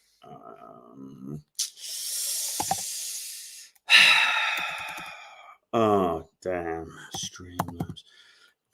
I tell you what, they don't make things easy for us content creators. They really don't. I have been demonetized since before it was cool to be demonetized. And so I can't accept super chats on the channel. However,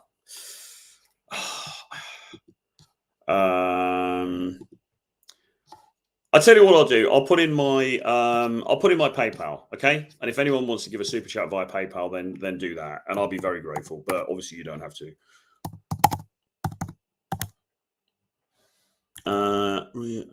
Once again, because I'm going blind, I can't see anything. Real Troy Francis Media @gmail.com. Real Troy Francis. Okay, right. So if anyone would like to give a super chat, or just a donation for the stream, just to help me out, that would be very much appreciated. And you can do so via PayPal. That's the PayPal email. So again, gratefully received. I am thinking about looking into using Streamlabs, which is a slightly more arduous process than the YouTube super chat process, but it's not horrific. So we might start doing that, and you know, I mean, it's a small revenue stream, but it could be something that would be helpful. And I know there are people that genuinely who, you know, they actually do appreciate the content and they do want to help out, and I do appreciate that. So thank you very much, but don't worry too much at this stage, because you know it is what it is, and I just want to give some value here. All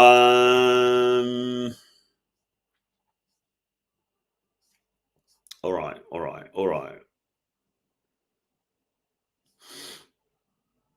Various things here.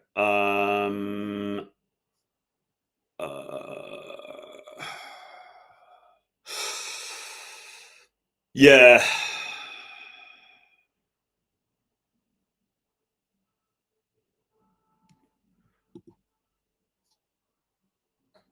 I see 32 watching on YouTube. Well, we've got I see 627, so there must be a lot of people watching either via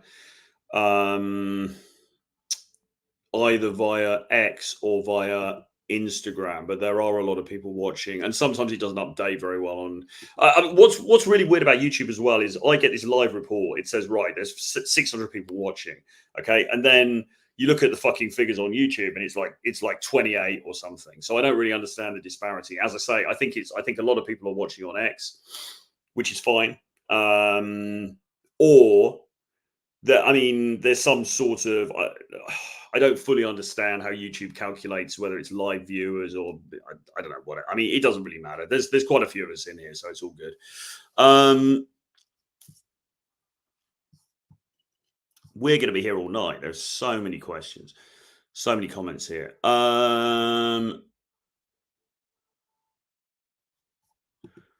Do you have a course on spycraft? No, I don't really know what that is, but no. Do you think you can fall in love with a girl and spin plates at the same time? Is it compatible with your happiness to do two things at the same time? Well, I mean, look, people do that. Men have done that since the beginning of time. I think if you genuinely love someone, then you shouldn't be fucking around behind their back unless you have an agreement that that's what you're doing, to be honest. But people have done it. People do it. What can you say? I mean, we're all basically just animals, aren't we? We're all apes in, you know, hairless apes, basically. So all kinds of shit happens. But is it good for your happiness? I mean, no, fundamentally, because there's always going to be stress, there's always going to be guilt, there's going to be a lot of problems that come with that. So no, not really. It's probably better just to say, actually, I'm not going to be in a relationship, and then just be done with it. Cyber LA Rudy, how would you rate day game on the street? For example, in LA, there's a lot of crazies on the street.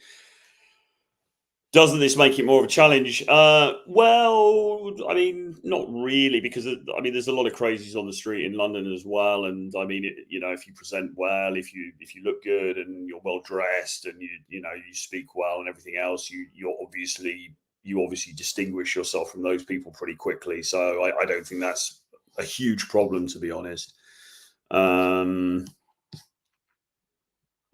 Yeah, have a look at that. That's the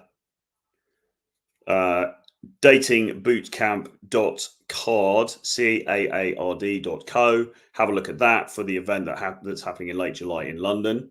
We still got some spaces available. Torgo says there's an old saying, there's a lid for every pot. Do you believe that still holds true in today's dating world? I suppose you mean there's someone for everyone.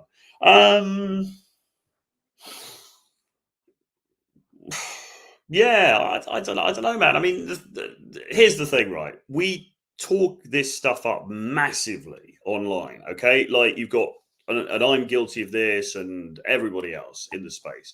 We spend all day making videos and live streams and things, and we're banging on about, oh my god, the dating scene. It's this tsunami. It's this like horrific kind of whatever, terrible, terrible thing. The truth of the matter is, when I walk out the door and go into the street, there's plenty of just regular couples out there just getting on with it. Average looking dudes with girlfriends, with wives, with kids. Sometimes, decent looking girlfriends, decent looking wives. They're all doing it. So it's not impossible. I don't know. I think as content creators, if I'm being completely transparent, sometimes maybe we talk up the problem a little bit for the purposes of content. Although, to be fair, there clearly is a problem out there because we've all seen the stats. We know about the rise in celibacy amongst young men and virginity and so on. Is there a lid for every pot? I think most people can probably find someone in the end. It may not be the supermodel that you want, but you can. Yeah, I think most people probably could find somebody. I think there are people that slip through the cracks and they don't for various reasons. That often tends more to be to do with mental health, actually, and other issues rather than if they were good looking enough or whatever, or if they've got a Lambo.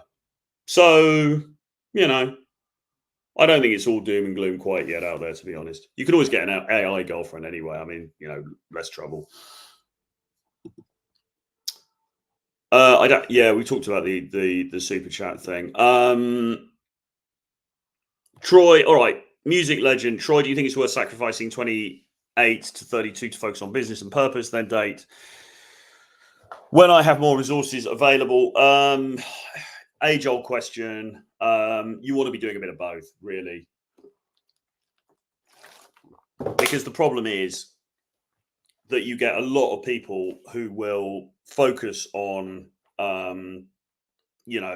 business and dating, is business and not dating, and a lot of this other stuff, and they'll go monk mode and everything else. The problem is really, 28 to 32. I would say your 30s are your prime years, actually. So it's not terrible, but I would say you want to be doing a bit of dating.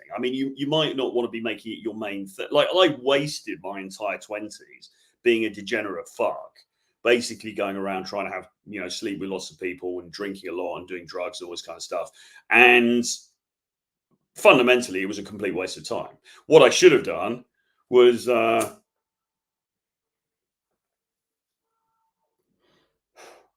I should have Jay Walled it really and spent the time building a business and, all of that and getting myself set up for the future. But do I regret it? Well, not really. It is what it is. But I think the answer is somewhere in between the two. I think if you completely neglect social skills, then you get to 32 and maybe you've made it, maybe you haven't, whatever. But, there are plenty of dorks who've got money and they've got some status and they've got some success and they still fucking suck with women because they haven't had the practice. So look, the onus is always on us as men, okay, to shape up in every aspect of our lives. And regrettably, that means we kind of have to do everything. So we have to get good at, we have to figure out our careers, we have to figure out our physique, fashion, but also our social savvy and our ability with women, because it's not going to come from nowhere. You're not suddenly, you get a bit of money from your business and suddenly you're an expert with women. It's just not going to be like that. If anything, you put yourself in a worse position because you're going to end up like a Mark and you're just going to get used by sugar babies and, people like that. So I would say do a little bit of both, but probably focus a little bit more on the business and stuff. Red Pill turned into a grifter community. It lost what it used to be. Arguably. Nuclear Cordillo says hello, yes.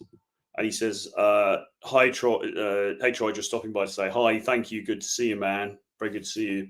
Big fan of his work on Twitter and elsewhere.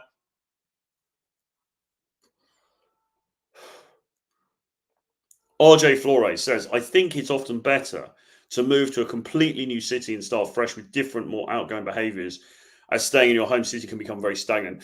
That's true. And you can very much get stuck in a rut in your hometown. And particularly if you're hanging out with a group of people that you've known for a long time. Okay, you can get stuck in this sort of, you are the loser, you're the guy who's no good with women, you're the dork or whatever, and you can kind of get stuck with that identity. And it's like people, even people you think are good friends, they want to, they like it could be beneficial for them to keep you down. Okay, when you move and you go somewhere different, you can create a new identity. And that's one of the great things about life. And, one of the even better things about life now is that it's actually easier than ever to do that because of remote working and the easiness of travel and stuff like that. Chris Williamson is a Fed. I don't know about that. Well, he's English. Is he allowed to be a Fed if he's English? I don't know. I'm not sure about that. Have you considered interviewing Paul Janker? He's based in London. I have interviewed Paul Janker several times. So that box that's already ticked off. Maybe again at some point. I don't know. I haven't spoken to him for a while, so we'll see. When are you Dollar Cost Crypto? Miguel, good to see you, man. Always fantastic to catch up with Miguel. Great guy, fucking genius. Very, very friendly, very loyal dude. Great friend of mine. Massive respect for him and the work that he does. Yeah, can't say a bad word against him. Not sure yet is the answer, but probably either later in the summer or early in the autumn or something like that. I'll be over there, so we'll figure something out for sure. Anthony M says, thanks, Troy. The beef is certainly squash. Great content. Let's grab a beer. Absolutely, bro.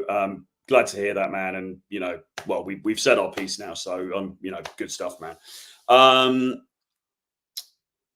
This person, Arc something 8065, says, how often do you do boot camps? We'll probably be interested next year or so. Well, I mean, I do a lot of stuff with James Tusk, who does boot camps pretty regularly because he travels a lot. So he'll do boot camps all over the world. We're trialing this thing in London, so we'll see how that goes. We might start to do some more stuff in London as well, or I may start to do some more stuff in London. I'm available for one-on-one training as well. So I'll work one-on-one with people in different locations. So I do it quite a lot, but I mean, listen, I'm not getting any younger, it's not like, you're saying, oh, maybe in a year or so I might be interested. Well, fine. But I may not be doing it in a year or so, because to be honest, for me, really logically, what's better for me is to sit here and write books. I've got another book planned, do the digital courses, do the online courses, do an online community. That is better for me from a business position. And from a life position, because travel can be very taxing and obviously there's expenditure involved and everything else. So, the boot camps are fairly regular, but don't expect them to go on forever because, they won't, basically. Or at least if they do, it won't be necessarily me who'll be doing the main training. So if you are interested, I would say get in touch now or sooner rather than later. And, if cost is an issue, we can talk about it. Maybe we can do a couple of days training or something like that. So just email me, troy@realtroyfrancis.com, and we can have a chat. But yeah, I mean, I'm not going to be doing boot camps forever. You can't. I don't want to be a 60-year-old dude running around doing boot. Well, actually, maybe I will. Fuck it. I don't know. Women don't. All right, women don't like grey hair.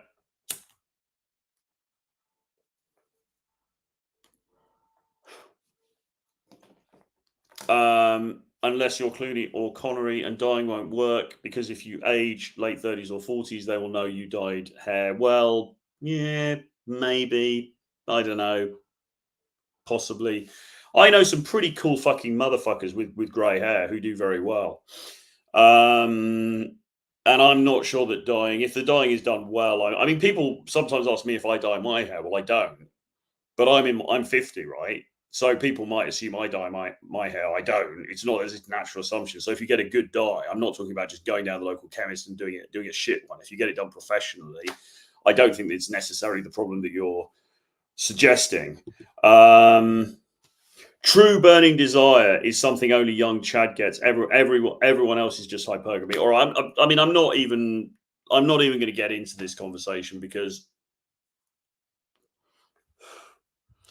this dude is clearly coming at this from the angle of, the only people that women really fancy are guys in their 20s, and everybody else is, too old, really, and they're only after them for their money.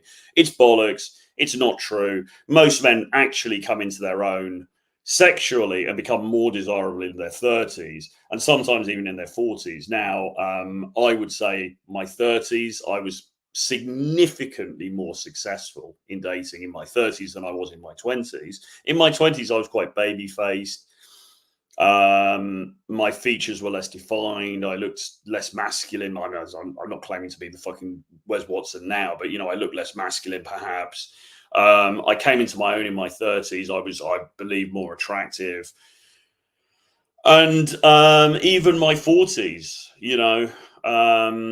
were very successful as well from that perspective. So, I mean, this is just nonsense. I don't think this guy, I don't know how old you are. I don't think that you don't really know what you're talking about. I don't think you have the experience to really say what you're saying. I've taught thousands of guys all over the world of different ages, from 18 up to people in their 60s. And one of the best students that we've ever had, and this is absolutely no cap, this is 100% true, one of the best students, the most successful students we've ever had, was 63, okay? And these chumps in their 20s who look like kids and dress badly and aren't very socially savvy, they weren't pulling a muscle. And this dude who's 63 was getting all these young hotties. So, again, this is one of these things. It's a boilerplate thing. It sounds good. He probably believes it. It's not actually true. And also, not every 20-year-old is built the same. And yes, there are 20-year-old Abercrombie and Fitch models. Are they getting laid? Yes, of course they fucking are. But there's also a lot of very dorky kids in their 20s as well who look like a pile of crap. And they're getting no action, and we know that from the stats. The stats are there. We can see the rise in celibacy amongst young men. Okay, so it's not true. Don't worry, they won't beat Spain. Okay, you might be right. We'll see. He's talking about the football on Sunday. That's my email address, troy@realtroyfrancis.com. If you want to ask me any questions about any of this stuff or inquire about the boot camps and things. Two things are a fact. England FC will not win, and young women do not like older men, without there being money or status to steal. You might be right about England. You're not right about young women not liking older men. There's a significant proportion. I'm not saying a majority. I'm not claiming a majority. I'm not saying every young woman likes older men, but there's a significant minority of younger women who do like older guys. And it's also geographically different as well, right? It's culturally, I don't know where you live. If you're in Michigan, then yeah, probably, you're a 45-year-old dude. You're probably not going to be doing very well with the 23-year-olds. If you lived in Ukraine or you lived in Russia, it's a different story. Again, you're saying this stuff. With respect, I don't think you really know what you're talking about or have the experience to back it up. But the other thing to say about this as well is even if money and status does come into play, is that such a bad thing? Okay, because remember, women are not solely turned on by looks. I mean, yes, looks are important to women, of course, but other qualities are also important, and money, and not just in a gold diggery way, but the ability to accrue resources, plus the ability to acquire status within society. Those things are hugely attractive, and I don't think there's anything wrong with that. I don't think there's anything wrong with a woman being attracted to you for those things. I mean, yes, you don't want to get into some horrendous situation where she's just literally a gold digger and she's asking you to pay her for sex. I mean, obviously nobody wants that. But if she likes you because you're a successful older guy, again, people find it very hard to see nuance with this kind of thing. They think, okay, it's either she fancies the guy because he's 23 and he's got great abs, or he's an old fat fuck and she finds him disgusting, but she sleeps with him because he's got money. There are massive shades of grey between that. There are plenty of guys in their 40s and 50s in fucking great shape who are fantastic looking, who are intelligent, who are interesting, who are charismatic, who live great lives, okay? Who are good looking, who have access to, and maybe they do have some status or whatever, and women fucking flock to them, okay? And these 20-year-olds that you're deifying aren't getting a look in, okay? Unless they happen to be the hot model type, which, let's face it, is a minority. So it's bollocks, but we're not going to win this argument, so we might as well stop talking about it, really. What happened to the 7 laws email address? That still works as well. It's just that troy@realtroyfrancis.com, I think, is easier to remember.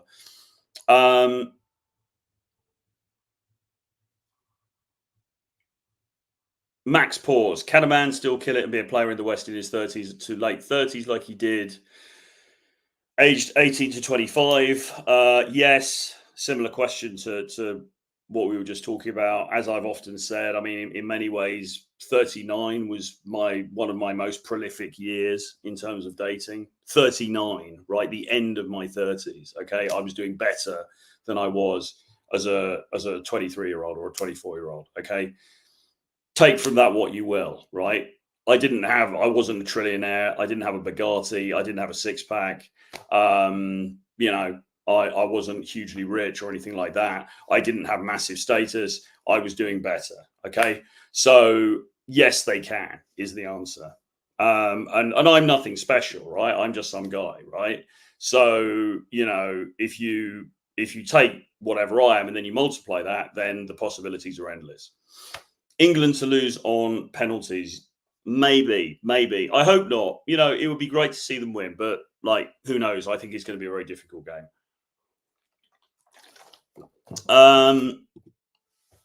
Maybe a better question I should have asked is, how do you keep a healthy diet when you travel a lot? I've been doing the digital nomad thing and traveling a lot, lots of food to get fat on. That is difficult.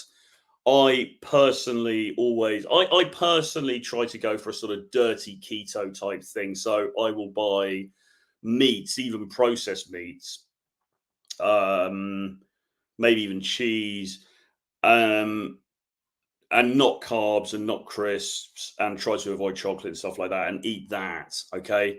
And then if you go to a restaurant, you know, get steak and asparagus, or steak and broccoli, things like that, right? I mean, again, there are options. You've just got to look for them.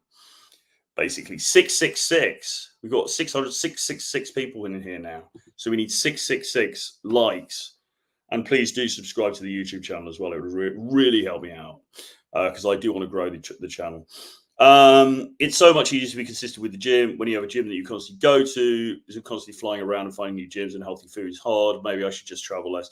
It is difficult. I was having a really good time last year when I had a trainer, and I was working with him a lot on Zoom, and we were doing a lot of calisthenics type stuff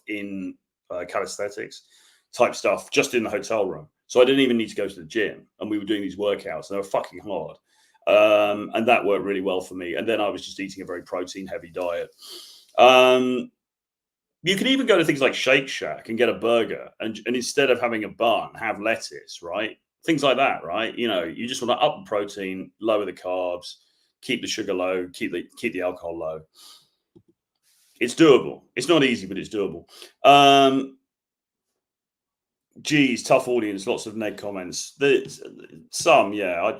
Maybe I'm missing. I don't know. We'll see. We'll see what's coming up.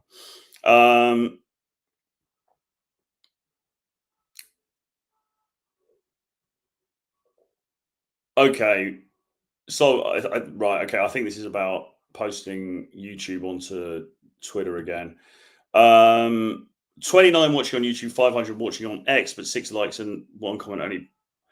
People on X are bots or what? No, I don't think they're bots. I don't know whether people like live videos while they're on. I mean, if we can get the likes up, that would be fucking great. Because, you know, it would be amazing if we could get 600 likes on this video. I don't know. I personally, if I watch live videos, I'm not necessarily going to be liking it during the video itself. And really, who fucking cares? I mean, the reality is, as you can see, there's a lot of comments. So regardless of the specific number, there's a lot of people out here who are engaged. And I think it's been a good conversation so far. I think we've covered a lot of interesting issues, and I think we've hopefully helped some people. So that's the aim of the game, really. What are your thoughts on doing night game alone? My friends don't like going out, but when I do go out alone, people recognize me and was always ask one day by myself. Um, yeah, I mean, it's obviously not ideal. It's better to night game is always going to be easier if you've got other people there. To be honest, I have done night game alone. It sounds like you live in a place where you kind of know everybody. Maybe I don't know if it's a smallish city or a smallish town. That's a bit of a problem. Not really an easy answer to that one. I mean, my usual go-to if I was in a club in a place where nobody knows me, and then somebody says, "Well, why are you on your own?" I'm just like, "Well, my friends are over there somewhere. I don't know, whatever. I lost them." And get by it like that. It's going to be harder for you in your situation. So I'm not quite sure what the answer is, other than to either try to find a wingman somewhere that you can go out with, or go out in a different city. I mean, it's a difficult one.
How do you prove your finances are strong without paying for super expensive meals and experiences? I think if you dress well, I think the way you conduct yourself.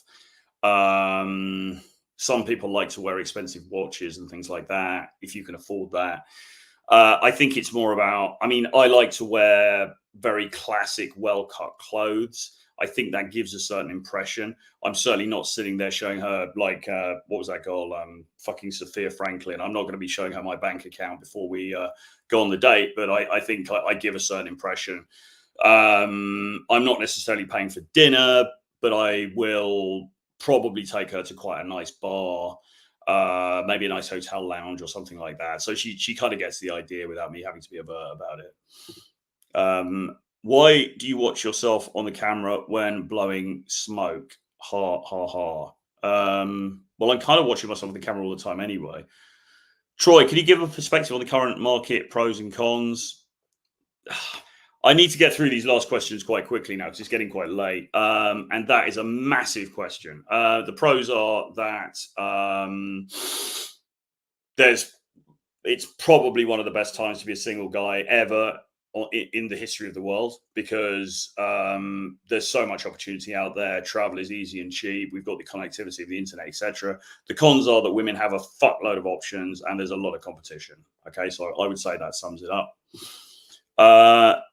Did you go to Turkey to get your teeth done, and do you recommend it? Yes, I did, but I went to a very, very good place that was highly recommended. So I would do your research properly. Yeah, proceed with care. Come on, you lions. Absolutely. How do you deal with a woman who has to travel a lot abroad? Tricky one. You have to decide if that's something you're happy, with. If you're in a long-term relationship, if that's something you really want to deal with. you know, it's a negotiation. You don't have to, I mean, you know, she's not the only woman in the world. Maybe there's someone who travels less and that's going to be better for you. Sorry, I'm going to have to try and get through these a bit quicker now because we've been on for quite a long time. Love seeing people lose their shit over your recent post going viral. Troy, British sarcasm at its best. So we did that post. I posted this picture of my fucking girlfriend made me this English breakfast, and I posted it, and we got nearly 4 million views on the post. Okay, it was a picture of she cooked fucking this English breakfast, some bacon, there was some beans on there, which a lot of people complained about. I think there was some aubergine, there was some mushrooms, whatever. And people were going nuts. There were these feminist people going nuts because they were like, oh, you expect her just to be a slave in the kitchen. And then there were these guys going like, oh, there were people going, oh, it's low quality food, oh, blah, blah, blah. And then it went mental, you know. And then I post these threads and I try and give really good advice and nobody reads it. Such is social media, but it was pretty funny. She found it really funny as well, actually. Building comfort in 2 seconds by wearing chinos, that sounds ridiculous. Well, that's not really what I said. What the point that I'm making is that I think most guys exude comfort just by the way in which they come across. I don't think most Western modern guys are particularly threatening or seem to, you know, be dangerous. I think the issue that more guys have is not building comfort. It's showing that they have some kind of edge to them, some kind of sexual edge to them. Okay, that's the real thing. So chinos are, you know, it was a joke, really. That wasn't the main point. If a black lives in the UK, I guess that means a black person. How much does race impact desirability, quite frankly? And is it worth going abroad? More return? Well, black guys do pretty well in the UK from what I've seen. So I don't think it's a big problem here. Sex is not the same in your 40s anymore, even if somebody liked you. I don't know, man. Sex is sex. It's still all right. It's still pretty good. I think it becomes less of a priority as you get older, which is good, right? I think I don't think that's a bad thing. I mean, I don't know whether it's not the same or not. I mean, it's certainly a lot quicker where I'm concerned. I have some difficulties to increase my volume. In session, I can approach 1 to 3 women, but not more. I found it difficult to find good-looking girls in the street. Any advice? Maybe you need to move. Maybe you need to travel. Or maybe you need to not lower your standards, but just, you know, go, you know, approach women that are sort of on the periphery of what you think is attractive. Okay, I'm not saying go for somebody who's a complete munter, but maybe she's kind of cute, and then you start talking to her and you realize actually she's really good. I'm really glad that I started this conversation. That can happen. So yeah, a couple of ideas there. Hello, night owls. Yes, I masturbate with my rose toy every night. Glad to hear it. Jack Hunter, my Romanian ex breadcrumb M3. Don't know what that means really. I've just liked your video now. I'm black pill, but I like how you answer the question without red pill rage, like most red pill dudes when I deal with out black pill fights. Okay, thanks, man. No, I appreciate that. And listen, look, I think we do disagree on this, but look, I mean, I don't want it to be this really contentious thing. I understand where you're coming from. I understand why you're saying what you're saying. And I'm not denying that there's no truth in it whatsoever. But I am saying that my experience has been different. And I know that's statistically irrelevant because I'm just one dude. But, you know, I know other guys, you know, where this hasn't been borne out. And generally speaking, a lot of guys that I talk to, and I do talk to a lot of men, you know, about this stuff, will say that their 30s are a very good time for them. But look, I know where you're coming from. So, you know, I don't want it to become a big beef. It is what it is. Don't know what that means. I love Troy. What should I do? Oh, I love her, Troy. I thought you said I love Troy. What should I do? Well, you should send me $1 million. I've given you the PayPal. Just send me $1 million, and then that will prove your love for me.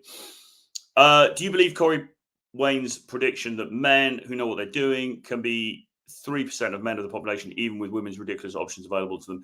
Well, that book, which is what called the top, I can't the top 3% or something. I did read it recently, and it's pretty good. I mean, it's a little bit outdated, like a lot of these things. I think it's over a decade old.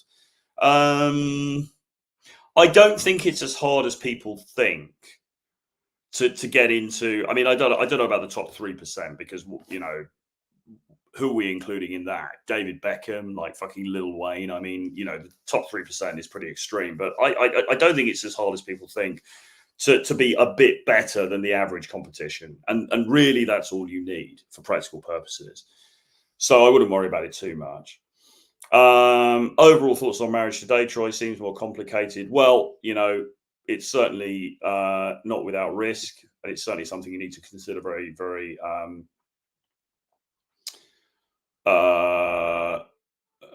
carefully, and it also depends where you live and what the laws in the state are and all that kind of stuff.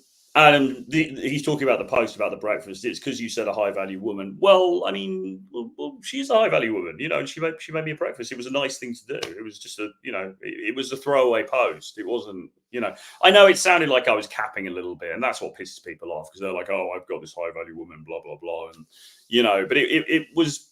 Yeah, I suppose I was capping a little bit. I'm not capping. Sorry, I was sort of bigging myself up a little bit. But I mean, it was only meant in fun. It wasn't really meant to be this really serious kind of thing. And 4 million people obviously thought differently. Where's the breakfast pic? It's on my Twitter feed somewhere. You can find it. Exactly. Women have huge options in the dating marketplace. So you reputable content creators are wrong. Women aged 30 plus still have the men they want, and so do single mothers. It's actually men that hit the wall. Well, yes, but do women in their 30s necessarily want to date men in their 20s? I'm not sure about that. I think that if you look at, there's some OkCupid data which shows that basically all men, regardless of their age, they fancy women who are 23. Okay, that remains a constant. But as women age, they start to find men who are older attractive. And I've certainly anecdotally had conversations with women who would say, I would never date a guy in their 20s. They're immature, they're too young, they're too blah, blah, blah, blah. So, yeah, I'm not sure about that one. I love the fact that I'm not in love with her to marry or not. I love her, but I'm not in love with her to marry her or not. That is the question. Well,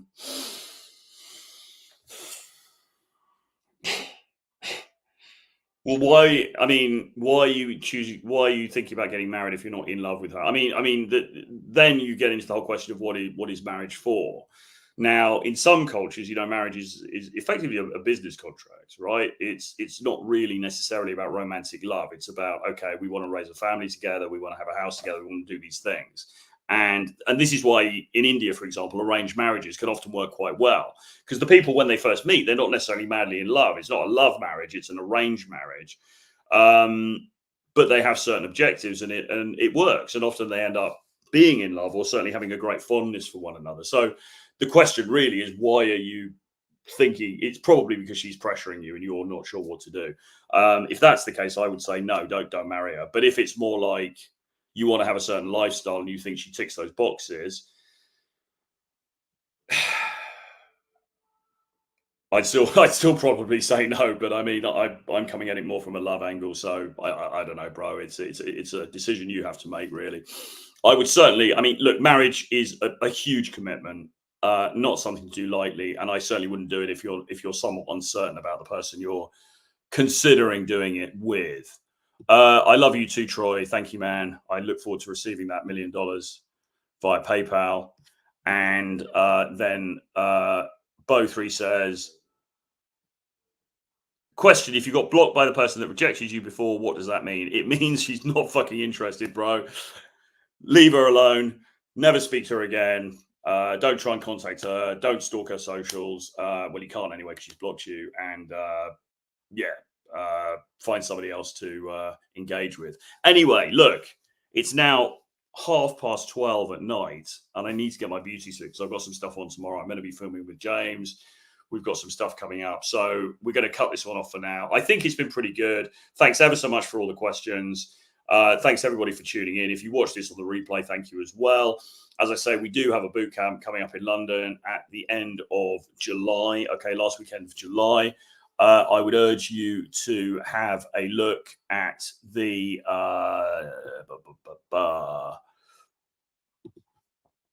I would urge you to have a look at the website for that, and I will find it and post it in the chat. Or you can email me, troy@realtroyfrancis.com, and ask me for more details, or we can get on a call and discuss. There are still places available, although, you know, it's not going to be huge.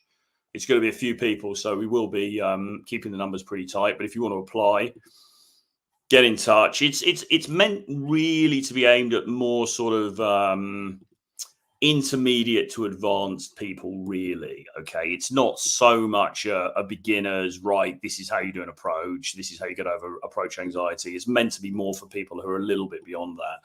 But I would encourage you, go to this website here, have a look. You can download a brochure which will give you some more information, and then you can email me, Troy, I'll do this again, at realtroyfrancis.com. Troy@realtroyfrancis. Oh, Jesus God. You know, you get to this point because it's really dark in here because I've got all the lights off. I can't fucking see anything. Troyfrancis.com. I think that's correct. Troy@realtroyfrancis.com. Yeah, so email me. And if you've got any questions about anything we talked about on the stream or the boot camp or any other training you want to do or whatever, just drop me an email and we can have a chat.